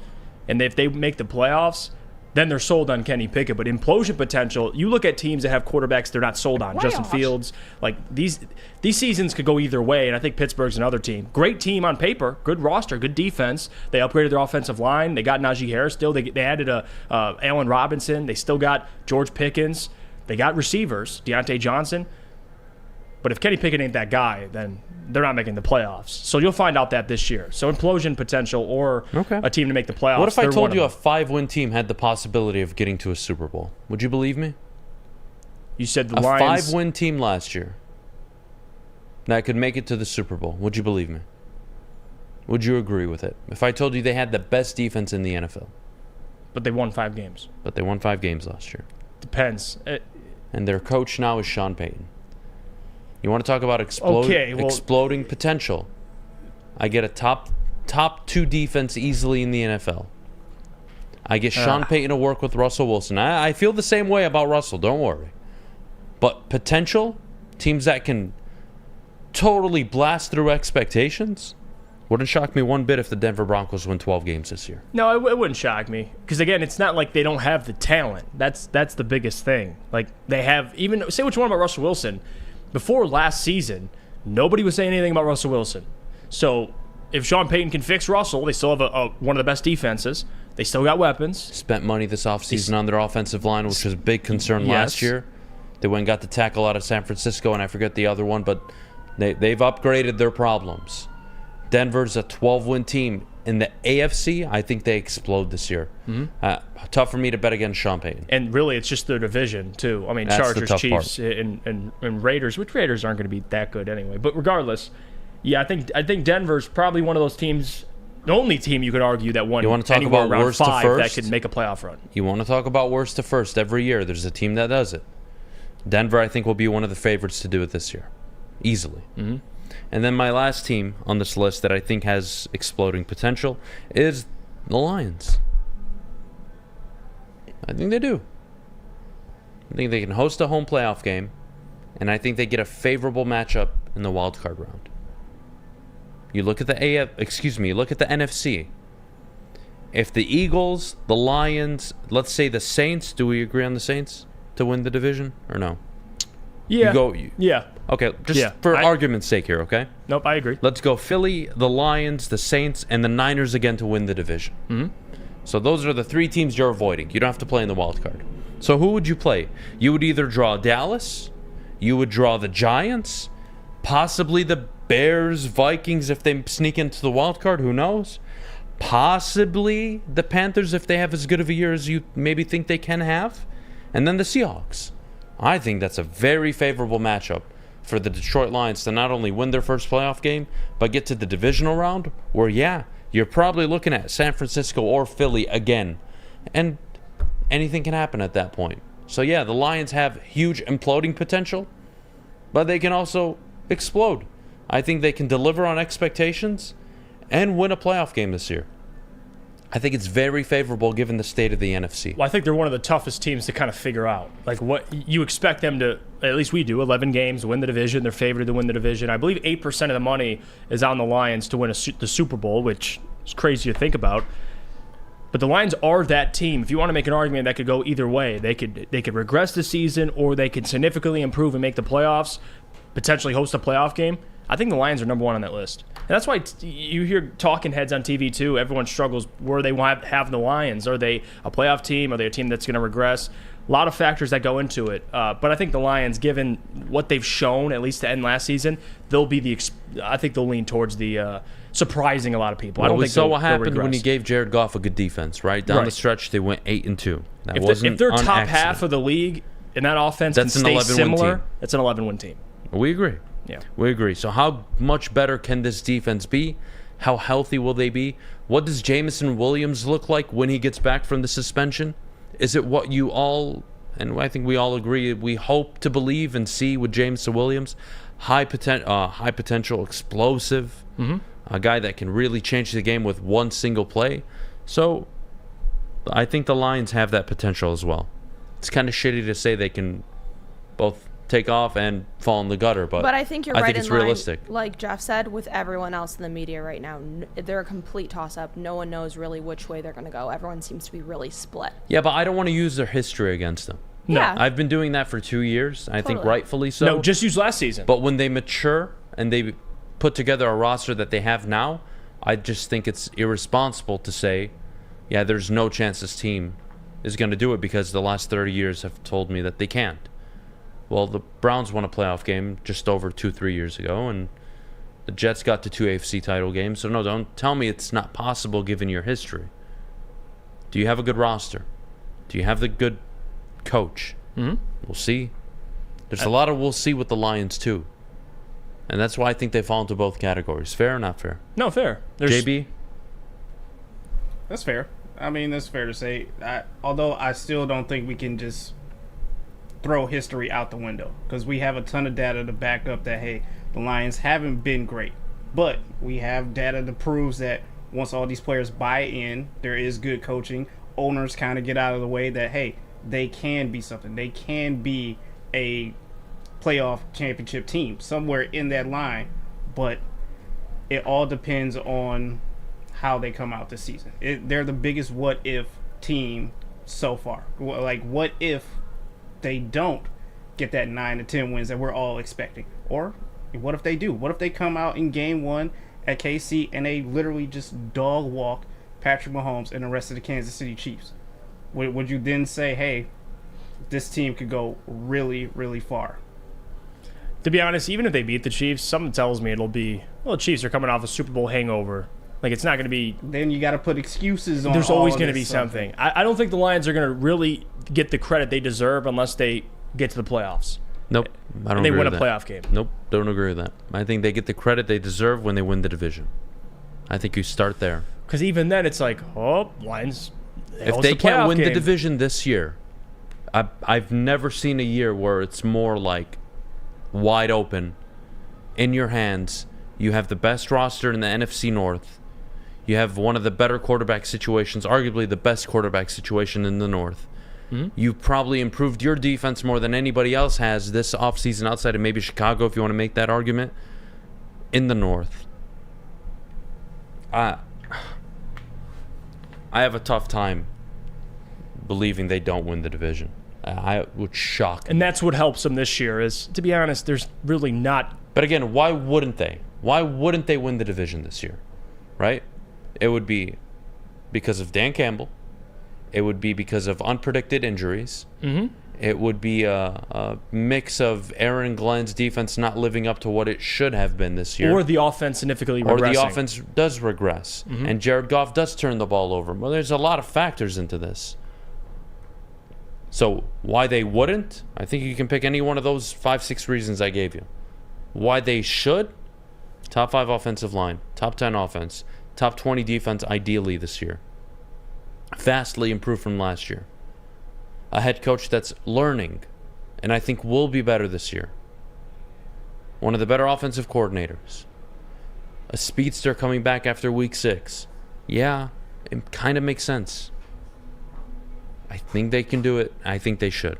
Would you agree that a successful season you define as winning the division? Yes. And? No. Nope, I don't put the and.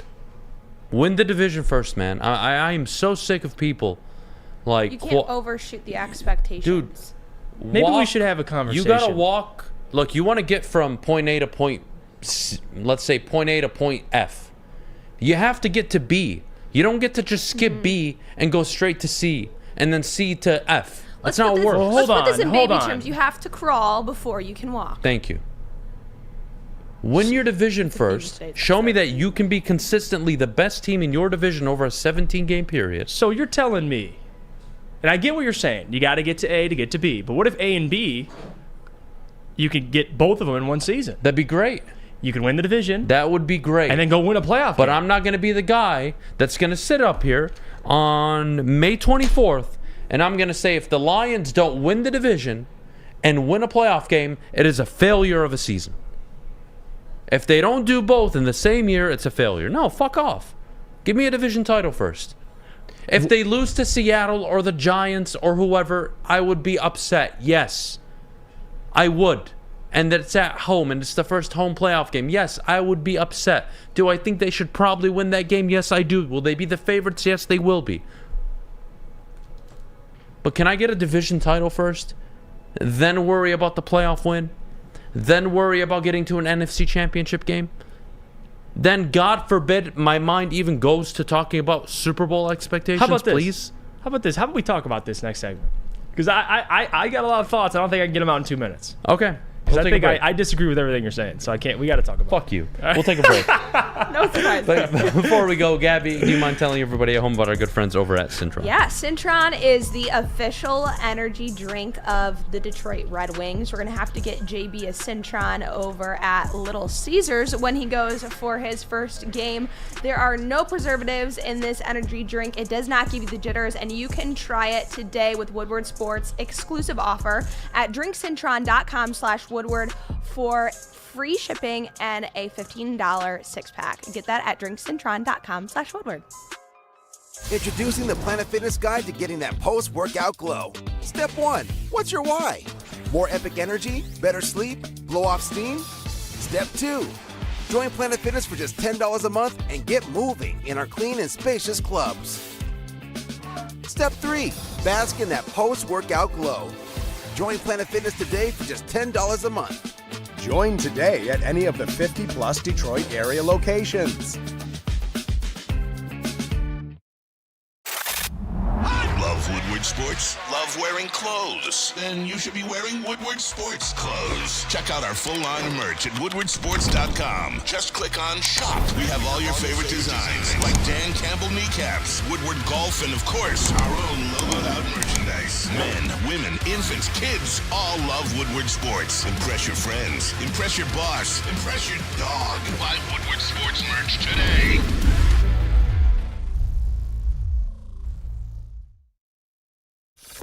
Woodward Avenue, the first paved road in America. Woodward Sports, the first sports network born in Detroit and made for Detroit. How would you like to see some famous athletes like Braylon Edwards and Darren McCarty and Jim Harbaugh play some golf with some average Joes?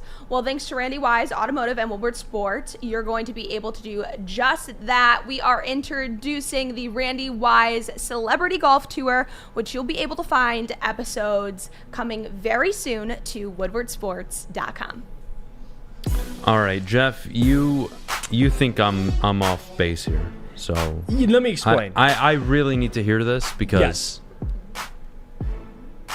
you haven't won a division title since '93, Mm-hmm. a playoff game only won in your history since '91. I get raising your expectations once you win the division game, and then you probably have a team that you're going to be 5-6 point favorites against in that wild card round. I get it. But for me to come out and say it's a failure, no. I think it would be disappointing to lose to the Giants, Seahawks, or the Cowboys at home. I think it'd be disappointing, very disappointing. And you would have to go into the next season with not just the division expectation, but then with win a playoff game and contend in the divisional round. Would that be fair? Because that's where I'm at. I'm not going to sit here and demand the world with a team that has an unproven coach, a quarterback that is coming off his best year in 5 years, with an unproven defense, even though I really like the additions they've made. Okay. I just think it's criminal to say they are better, or they should win the division and win a playoff game. And if they don't do both, I'm out. Like I can't do that. No, it's not about I'm out. And let me ask you this. Okay, so we expect the Lions to win 11 games. They're by far the best team in their own division. The NFC is weak. And we think they're the third or fourth best team. True. So by those metrics, and by the Lions, we expect them to win the division. They're favorited. I don't just want a division win, personally. I think that's the goal. And Neil brought this up, I believe, last week, when and I agree with him 100%. The difference is, if you win the division, and like you just mentioned, you're going to be favorited on a home playoff game against whoever you're facing. So it's hard for me to comprehend that, hey, if we win the division, I'll take it, but if we lose a playoff game, it'll be very disappointing, but it won't be a failure. To me, it's a failure. Would you say Minnesota's season last year, what would you say that is? Would you say it's a successful season, disappointing, or would you say it's a failure for a team that won 13 games, won their division, and then lost in the first game against the Giants? I would use the words disappointing because I think they overachieved. Well, I think that'd be a failure because if I'm Minnesota and I win 13 games, although they won a lot of one-possession games, even though you won your division, I don't think they're sitting there going, man, that was a great season. We had a great season. You lost to the Giants at home. But you knew just like I knew that's why a we failure. both picked the Giants, Jeff. Why? Because you watched the team win 11 one-possession games. Had they gone 7-4, which is an incredible record in one-possession games in the NFL, had they gone 7-4, they would have been a 9-win team. A 9-win division-winning team. But okay, and you wouldn't have had that expectation. So for the Lions, if they win the division, which, again, they've done before, like I know it's been a while, but you'd expect this team, they'd be good enough to win a playoff game. Like if they don't win a playoff game now, depending on who they face, I don't know off the top of my head. Do I think they're good enough to win a playoff game? I do. Do I think they should beat Seattle, the Giants, yes, the Cowboys? So you agree? Whoever it is. Do I think they should? Yes. But am I going to sit here and throw away a whole season when they took the first step into what hopefully is becoming a contender, a legit contender for the next 5, 6, 7 years in the NFC? I'm not doing that. Disappointed, I think, is a better word than failure, because to say it's a failure would mean you did not deliver on expectations. Which you didn't. My expectations are they win the division this year. And see, that's where we and differ. if you're going to add that playoff game, they got to win a playoff then game. What happens if they don't deliver on that? Because you're not holding anybody accountable. When you use the word failure to me, that means we are done here. We need a new chapter. We need a new voice. We need something. We need a new quarterback. We need a new head coach. Not necessarily. Because when you use the word failure, no, okay, that to me is, hey, This is not acceptable. No, I wouldn't say that. I think you can have a season can be a failure, but you don't have to completely clean house. 31 teams have a failure of a season every year. And not every single one of them clean house and completely. of those 31, 4 are probably labeled as disappointing. The Eagles' season last year is disappointing. It's not a failure. Well, the Chiefs' season was super success. The Bengals' season, disappointing. Got to an AFC title game, lost. The Bills' season, failure. That was a team that you expected to get to an AFC title game. Mm-hmm. They did not. That's a failure. No one is saying the Lions should or must reach the NFC title game, let alone the divisional round. We're starting with the very simple basics of, hey, win a division. Show me you can be one of the most competent teams, 4 most competent teams in your conference. And when we get there, and there is a home playoff game, and it's probably against one of the teams we talked about, and you are going to be a favorite, yeah, I'm going to expect you to win because you're the favorite. But that does not mean the season is a failure. The following season, if they do the same thing, that's a failure. This is the problem I have, and I think you're a year ahead. No, please, this is my problem. Okay, they're a top 3-4 team in the NFC. Agree? Yes. Okay. They're favored to win their division. Yes. So it's not a close race. Like, they're going to win their division. They should. Yes. So expectation. They should win. Okay. I don't for a team that's one of the best in the conference to say that I just want a division win. Like, that's soft. Like, that's soft. How can you say that's like soft no one else is saying when this team hasn't won a division since '93? It's been 30 fucking years. They haven't won a playoff game in 32 years. It's the same timeline. So why can't we group them together? If they're good enough to win the division, you're good enough to win a home playoff game. I agree with that statement. And you'll be favored. No. Go back. I agree with that statement. That's the only fucking thing I actually agree with what you've been saying. If you're good enough to win your division, you're good enough to win a home playoff game. I agree. That does not mean the first year that this team is actually relevant and they go out and deliver on what I've been asking for, that because they lose a home playoff game. Now, again, context probably matters. That they're favorited in. That context matters, right? If they get mollywopped by, let's say, the Giants, 42-17 at home, I mean, that's going to be different. Yes. That I'll go along with failure with you. Yeah. But if they lose a 1-possession game at home, all it does is raise my expectations. For the next year. Exactly. Then next year I'm going in with, all right, Dan, next year it's not only win the division, bro, you better win the playoff game. Because if you can't win in the playoffs, I'll go find somebody who can. That's when I change my expectations. I would love to do that. Yeah. Right now I have a team that's never made the playoffs, let alone won their division, and God knows how long. The reason that I keep saying expectation is because expectation is what you want them to hit, but you also want to give them the opportunity to surpass that expectation. And Adam's not saying, like, no, they can't go and do that. No, I don't want them to go and do that. No, you want them to. You want somebody to exceed your expectations. But if you set them up for too high of an expectation, you're kind of setting yourself up for failure. I just don't think it's far removed. Like, to say if you think they'll win the division, winning a playoff game, if you want to come out and say that you think this team is good enough. You're acting like I'm saying win the Super Bowl. It's win a home playoff game in which you're favored in. It's not like I'm saying I'm asking for the world here. But when you talk to me about failure, that means I look back on the season and I'm disgusted. When I'm a Bills fan this year, I look back on our season and I say I'm disgusted. When I look back on the season and I'm a Jets fan, I'm disgusted.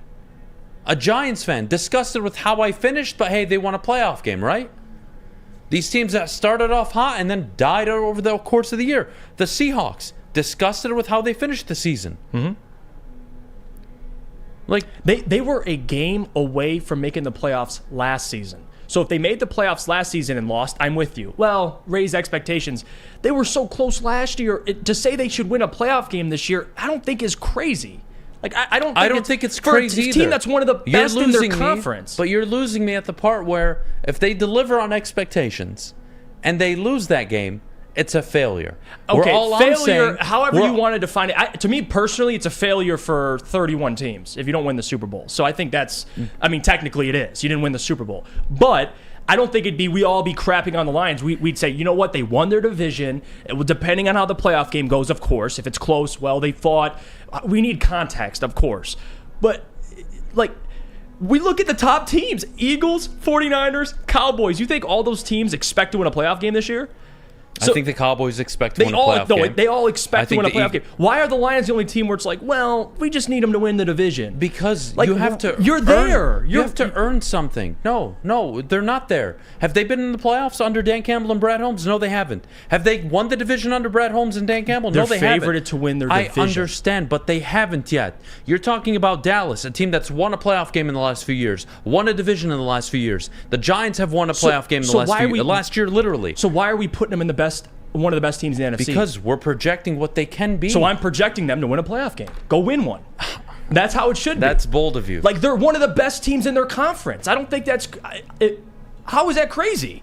Here. You're a top 4, top 5 team in your conference, but if you lose a home playoff game in which you're favored, it's okay. Hear me out. I won't be as mad because 2019, the final year of Brady in the division, I believe, with New England. Or was it 2020? No, it was 2019, I believe. With New England? Yes. Josh Allen and the Bills, in his his second full year as a starter, they went 10-6.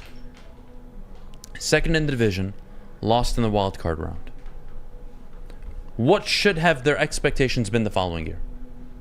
After winning 10 games and losing in the wild card round, not winning the division, what do you think the Bills should have done the next year? I will tell you, I would have wanted them to win the division and win a playoff game. Because now they've shown me they can get there. The next year, they win the division, and they lose in the AFC Championship game. They exceeded expectations. So the following year, I expect them to win the division and get back to the AFC Championship game. They lose in the divisional round. Failure. The following year, hit on expectations again. Win the division, have one of the best records in the AFC, lose in the divisional round again. That's failure. That's why McDermott's job is on the line. The Lions have yet to make a playoff game under this coach and GM. I want to go 1 year at a time. If you want to give them that, that's fine. And the only reason why, Adam, is I because get the state of the NFC. I get it. If Seattle would have lost, they would have been in the playoffs. It's not like they won 3 games last year. Fine. Playoffs. But you have that experience. I have a head coach who's never coached in the playoffs, a GM that's never been in the playoffs, a quarterback that is 3-4 years removed from playoff success, not even just getting there. Again, maybe I'm being way too conservative here, but I want to see them go out and actually win the division. And when they do, then we can sit up here and say, all right, who are they going to play? Oh, Dallas? Oh, this team? Oh, that team? Should they win that game? Are they going to be the favorites? Yeah, fine. I'll give you that. But I'm not going to chalk up any season, let alone this year, as a failure when I'm never seen it go into the playoffs, never seen it win a division over 30 years. Yeah, can I get something to work with? And then next year, let's say they win the playoff, or excuse me, they win the division this year. They host a playoff game. They lose a close one. Last second field goal, for context. They lose a close one. Should have won it, but they didn't, okay? Then the next year, I'm expecting the division, and I'm expecting you to compete, not only to win a playoff game, but to compete in the divisional round. Not get just whooped. I expect you to be an even better team. Well, here's my... I'm not going to operate a year ahead just because the NFC is weak.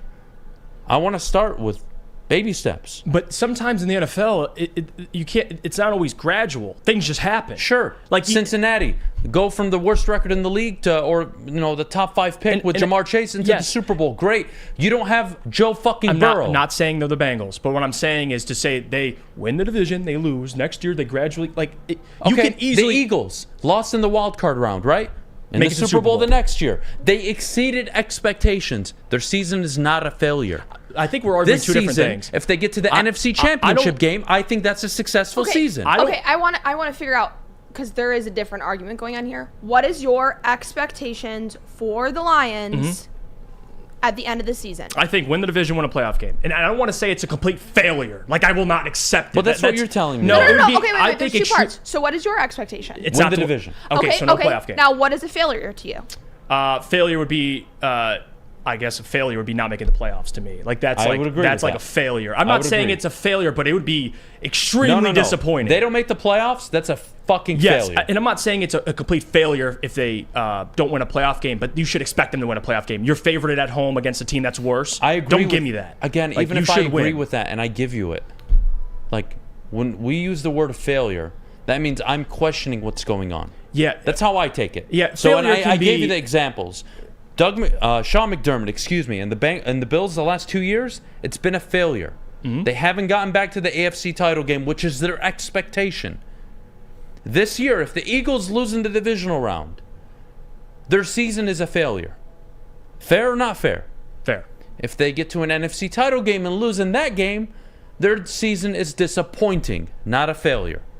Because they got to the one game where you're a game away from the Super Bowl. That is not a failure to me. So if the Lions win the division and lose a home playoff game, or they're the favorites, let's say, it's going to be really disappointing. Not really disappointing.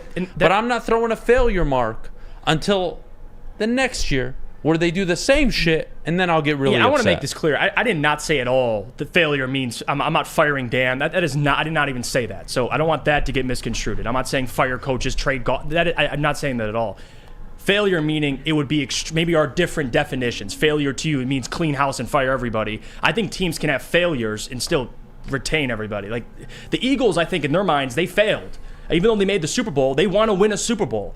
But doesn't mean they're going to fire everybody. Like under your reasoning, I'm not Adam, saying fire Dan or anybody, but what I'm saying is it would be extremely disappointing. In a week NFC, a weekend of NFC North, you win that division, you host a playoff game, and you're favorited, and you don't win. Yeah, I'm not going to sit up here and say, well, at least we made it. Let's use this example from no. Jesse. He said, under your reasoning, Adam, was Michigan losing to TCU a failure or disappointing? No, that was a failure because last year they got to the fucking college football playoff. They won the Big Ten the year prior. Right. So they delivered on expectations by winning the Big Ten, and they failed to meet expectations by beating TCU. Correct. Winning a college football playoff game was the expectation this year. They failed to do so. It was a failure. Yeah, that's a failure. There's a big difference. But they set that up by winning the Big Ten the year prior. Right. Yeah.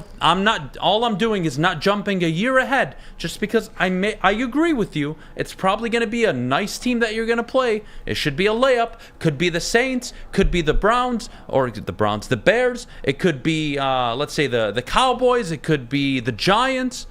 Fine. I'll agree. It'll be super disappointing. But all I'm asking my coach and my football team to do is win a division, show me you can do something. Coach doesn't have a track record of playoff history. The GM doesn't either. Now, what about this? You missed the division by one game, but you won a playoff game. I mean, you have to quantify that as a... Like, for me, I just want the playoff game. Like, give me the playoff win. Because the division thing, I think you're too wrapped up. Like, the winning division's important. I'm not. It's setting precedent. Yes. To me, I'm just setting the precedent. Start here. Do we agree they should win the division? Yeah, they're favorite. So them not winning it is a failure. So that's wait. Okay. One thing at a time here. I'm answering your question. Okay. We expect them to win the division. That is an expectation. If they don't, that's a failure. If they make the playoffs, they've met expectations. If they miss it, that's a failure. Fair? Are we on board here so far? Just wait. Let me get to my point. Okay. They make the playoffs. They've met expectations a bit. Disappointing that they didn't win the division. I would say a failure because that was their original expectation. But let's go under your example.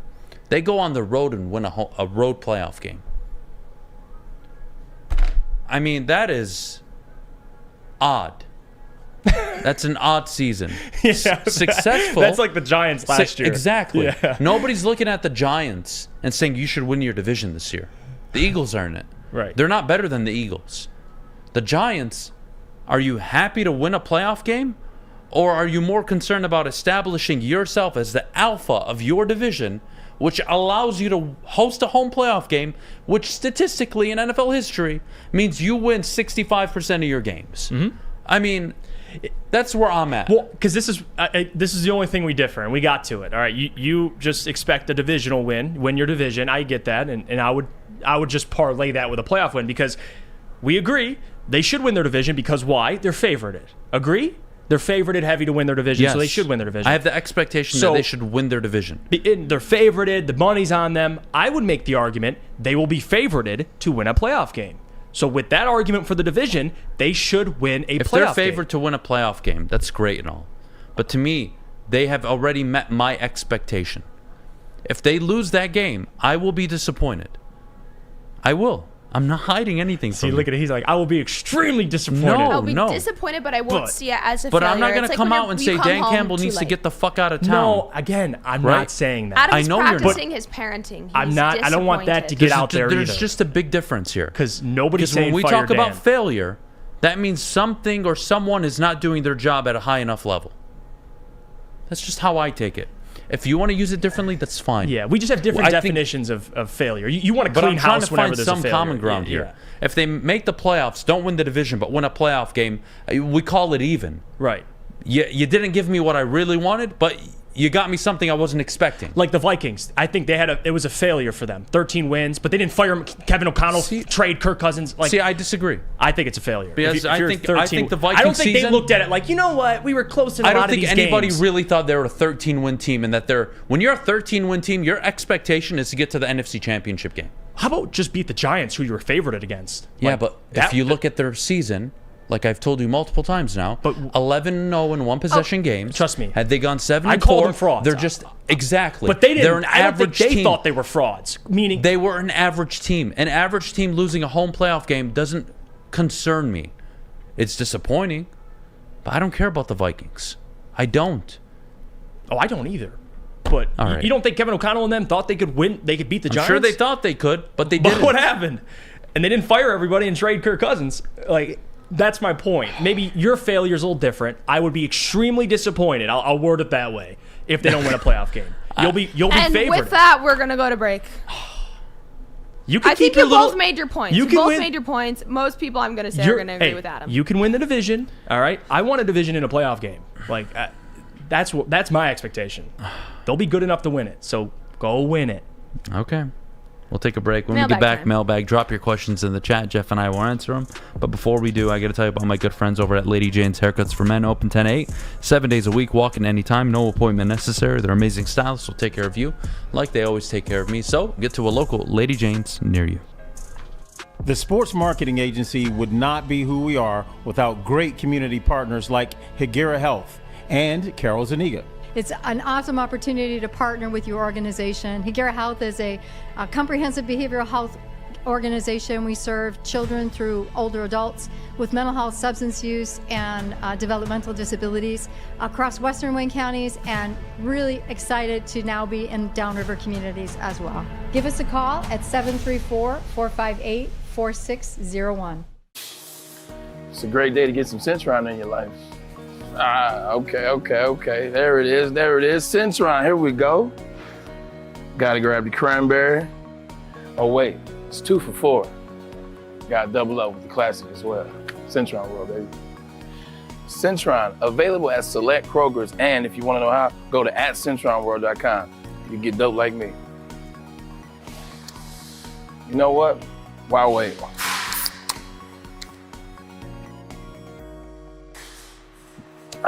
Great taste, guaranteed.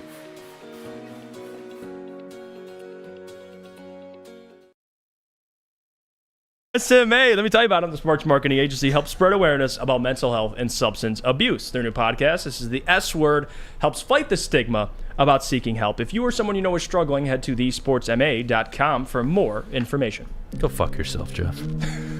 All right, mailbag. Let's start with the questions. What do we got? Mailbag, let's see. Gabby, why are you being such a guilt tripper to Adam? Huh? Why? Explain yourself. I'm not being a guilt tripper. I'm just giving Adam the tools that he needs for success. I've made it 2 years in marriage. June 6th is my 100%. second anniversary. 100%. How many years? 8 years together, I think. I think I've done a good enough job. So let me give you another tool for success. Figure that number out. Okay? And I'm not saying there needs to be a monetary value on this push present. It could be a nice card. It could be a breakfast in bed when she comes home, or let her sleep through the night the first night that the baby's at home. doesn't have to be anything crazy. I'm just saying a nice gesture would most likely go a long way in that situation. That's all. Fine. All right. If the Lions beat the Chiefs week 1, what can we expect from Adham on the show? More than just hookah? Probably cocaine. Definitely cocaine. And I'll get Gabby to do a line with me. Oh, God. Sebastian says, Jeff, could Brandon Miller fall? I heard he's failing interviews and he may be overweight. Yeah, the whole thing with Brandon Miller is interesting, to be honest with you. I don't know. I don't think he'll slide out of the top 3, top 4. But with these reports, I hate reading all this stuff before the draft because you don't know if it's propaganda to help Brandon slide or it's real. But there are concerns about Brandon's character. I do know that. So we'll see. I think he could fall. But again, we're going to have this conversation just like Jalen Carter. Will the Pistons take him if he does fall? And these are legitimate concerns? I don't know. All right. Gabby, who are you picking, Miley or T Swift? Miley. I would agree with that. I'm not. I'm God. anti I don't know if I can anything say the Swift. words out loud. I'm just not a huge Swiftie. Yeah, I agree. I think people that like Taylor Swift music worship the devil. I mean, I wouldn't go that far personally, Well, but I'm speaking for a small minority. That's all. Meaning myself. Second part to that question, Adam, do you think USC wins the Pac-12 in their last year? Yeah. I mean, if they don't, that'd be very disappointing. Is that a failure? Oh, yeah. I mean, their expectation is to get to the college football playoff. No, I'm just kidding. Anything short of that's a failure for USC. Mailbag, if the Lions defense causes the Lions to be under 500 by Thanksgiving, is Aaron Glenn gone? Yeah, they got the car already ready for him. Uber's already hot. Get in. How many more send him to the scapegoats airport. do you allow, though? That's my question. Let's say you're 4-6. Defense hasn't gotten any better.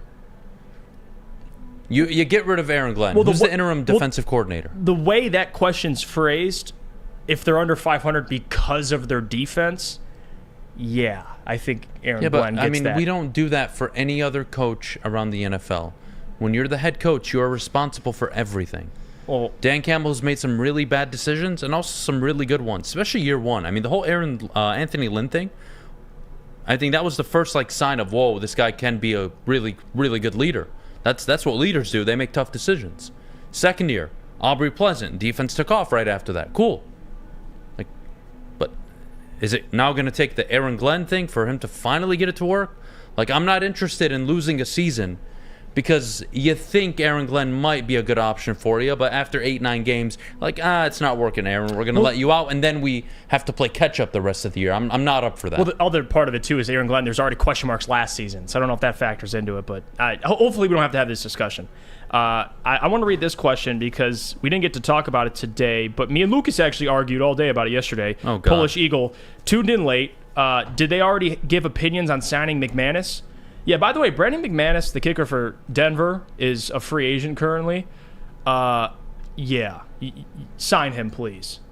He's better than any kicker on this roster right now. Okay, Lucas, turn on Lucas's mic. Lucas, why not? Before I give my answer. Badgley's okay.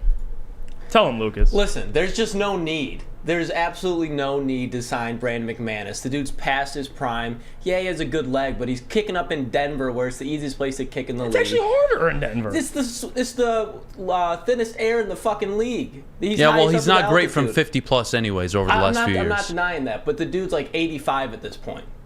He's 31.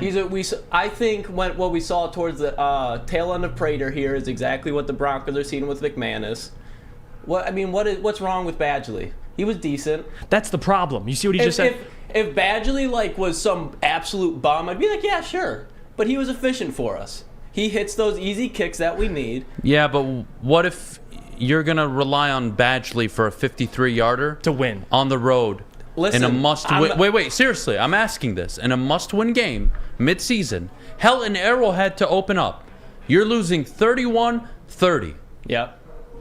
3 seconds on the clock, you're at the 37-yard line, it's a 54-yard field goal. I'm sweating. Would you prefer a Hail Mary or a guy that is capable? Either way. I'm telling you, your ass is tight, Lucas. It's tight either Badgley way. comes out and has to kick that. If 85-year-old Brandon McManus, who got let go for an obvious reason that we're probably not aware of yet, I'm sweating either way. The guy's missed 2 field goals, anything between 40 and 48 yards or something like that. What do you think? I think you give him a tryout. I don't see a problem. I'm not saying that, but people are pounding the table. I think he's an upgrade. He goes, I think it's an upgrade. We need to sign Brandon McManus. It's like you're dating a flat chest girl, and then she gets a small boob job. It's an upgrade. It doesn't need to be the fucking, the huge ones. No, I got in a heated debate with him, Flannel, and Justin. Well, that's your problem. You're getting into debates with the wrong people. I wanted to let it go. I was like, I'm done talking about kickers. No wonder By the way, nobody got any how work did the done Lions yesterday. get Matt Prater? Guy, look. Anyways, to answer How your the question, Lions get Matt Prater? You sign him, and you see how he does. And if he beats out Badgley, great. If not, I don't care. It's no money lost. I'm not losing sleep over a kicker. Exactly. Make the move. There's just no reason. We just signed the guy into the XFL. You sign him. If we do, I'm not losing sleep. But to be pounding the table over Brandon McManus is absolutely insane. You're insane. No. Good luck with Badgley. I would like my coach not to go for on 4th and 7 from the 37-yard line because he doesn't have a kicker. I would really prefer to just kick a field goal. He would have loved Jake Moody, but now we love Badgley. I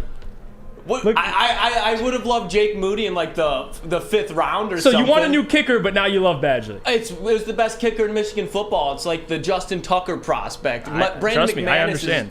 He's past his prime. When Badgley, I like Badgley. I like what I saw from him last year. No, year. you love Badgley. Say it. I don't love Badgley. You love him. I think he's a decent kicker. He's not like some elite leg.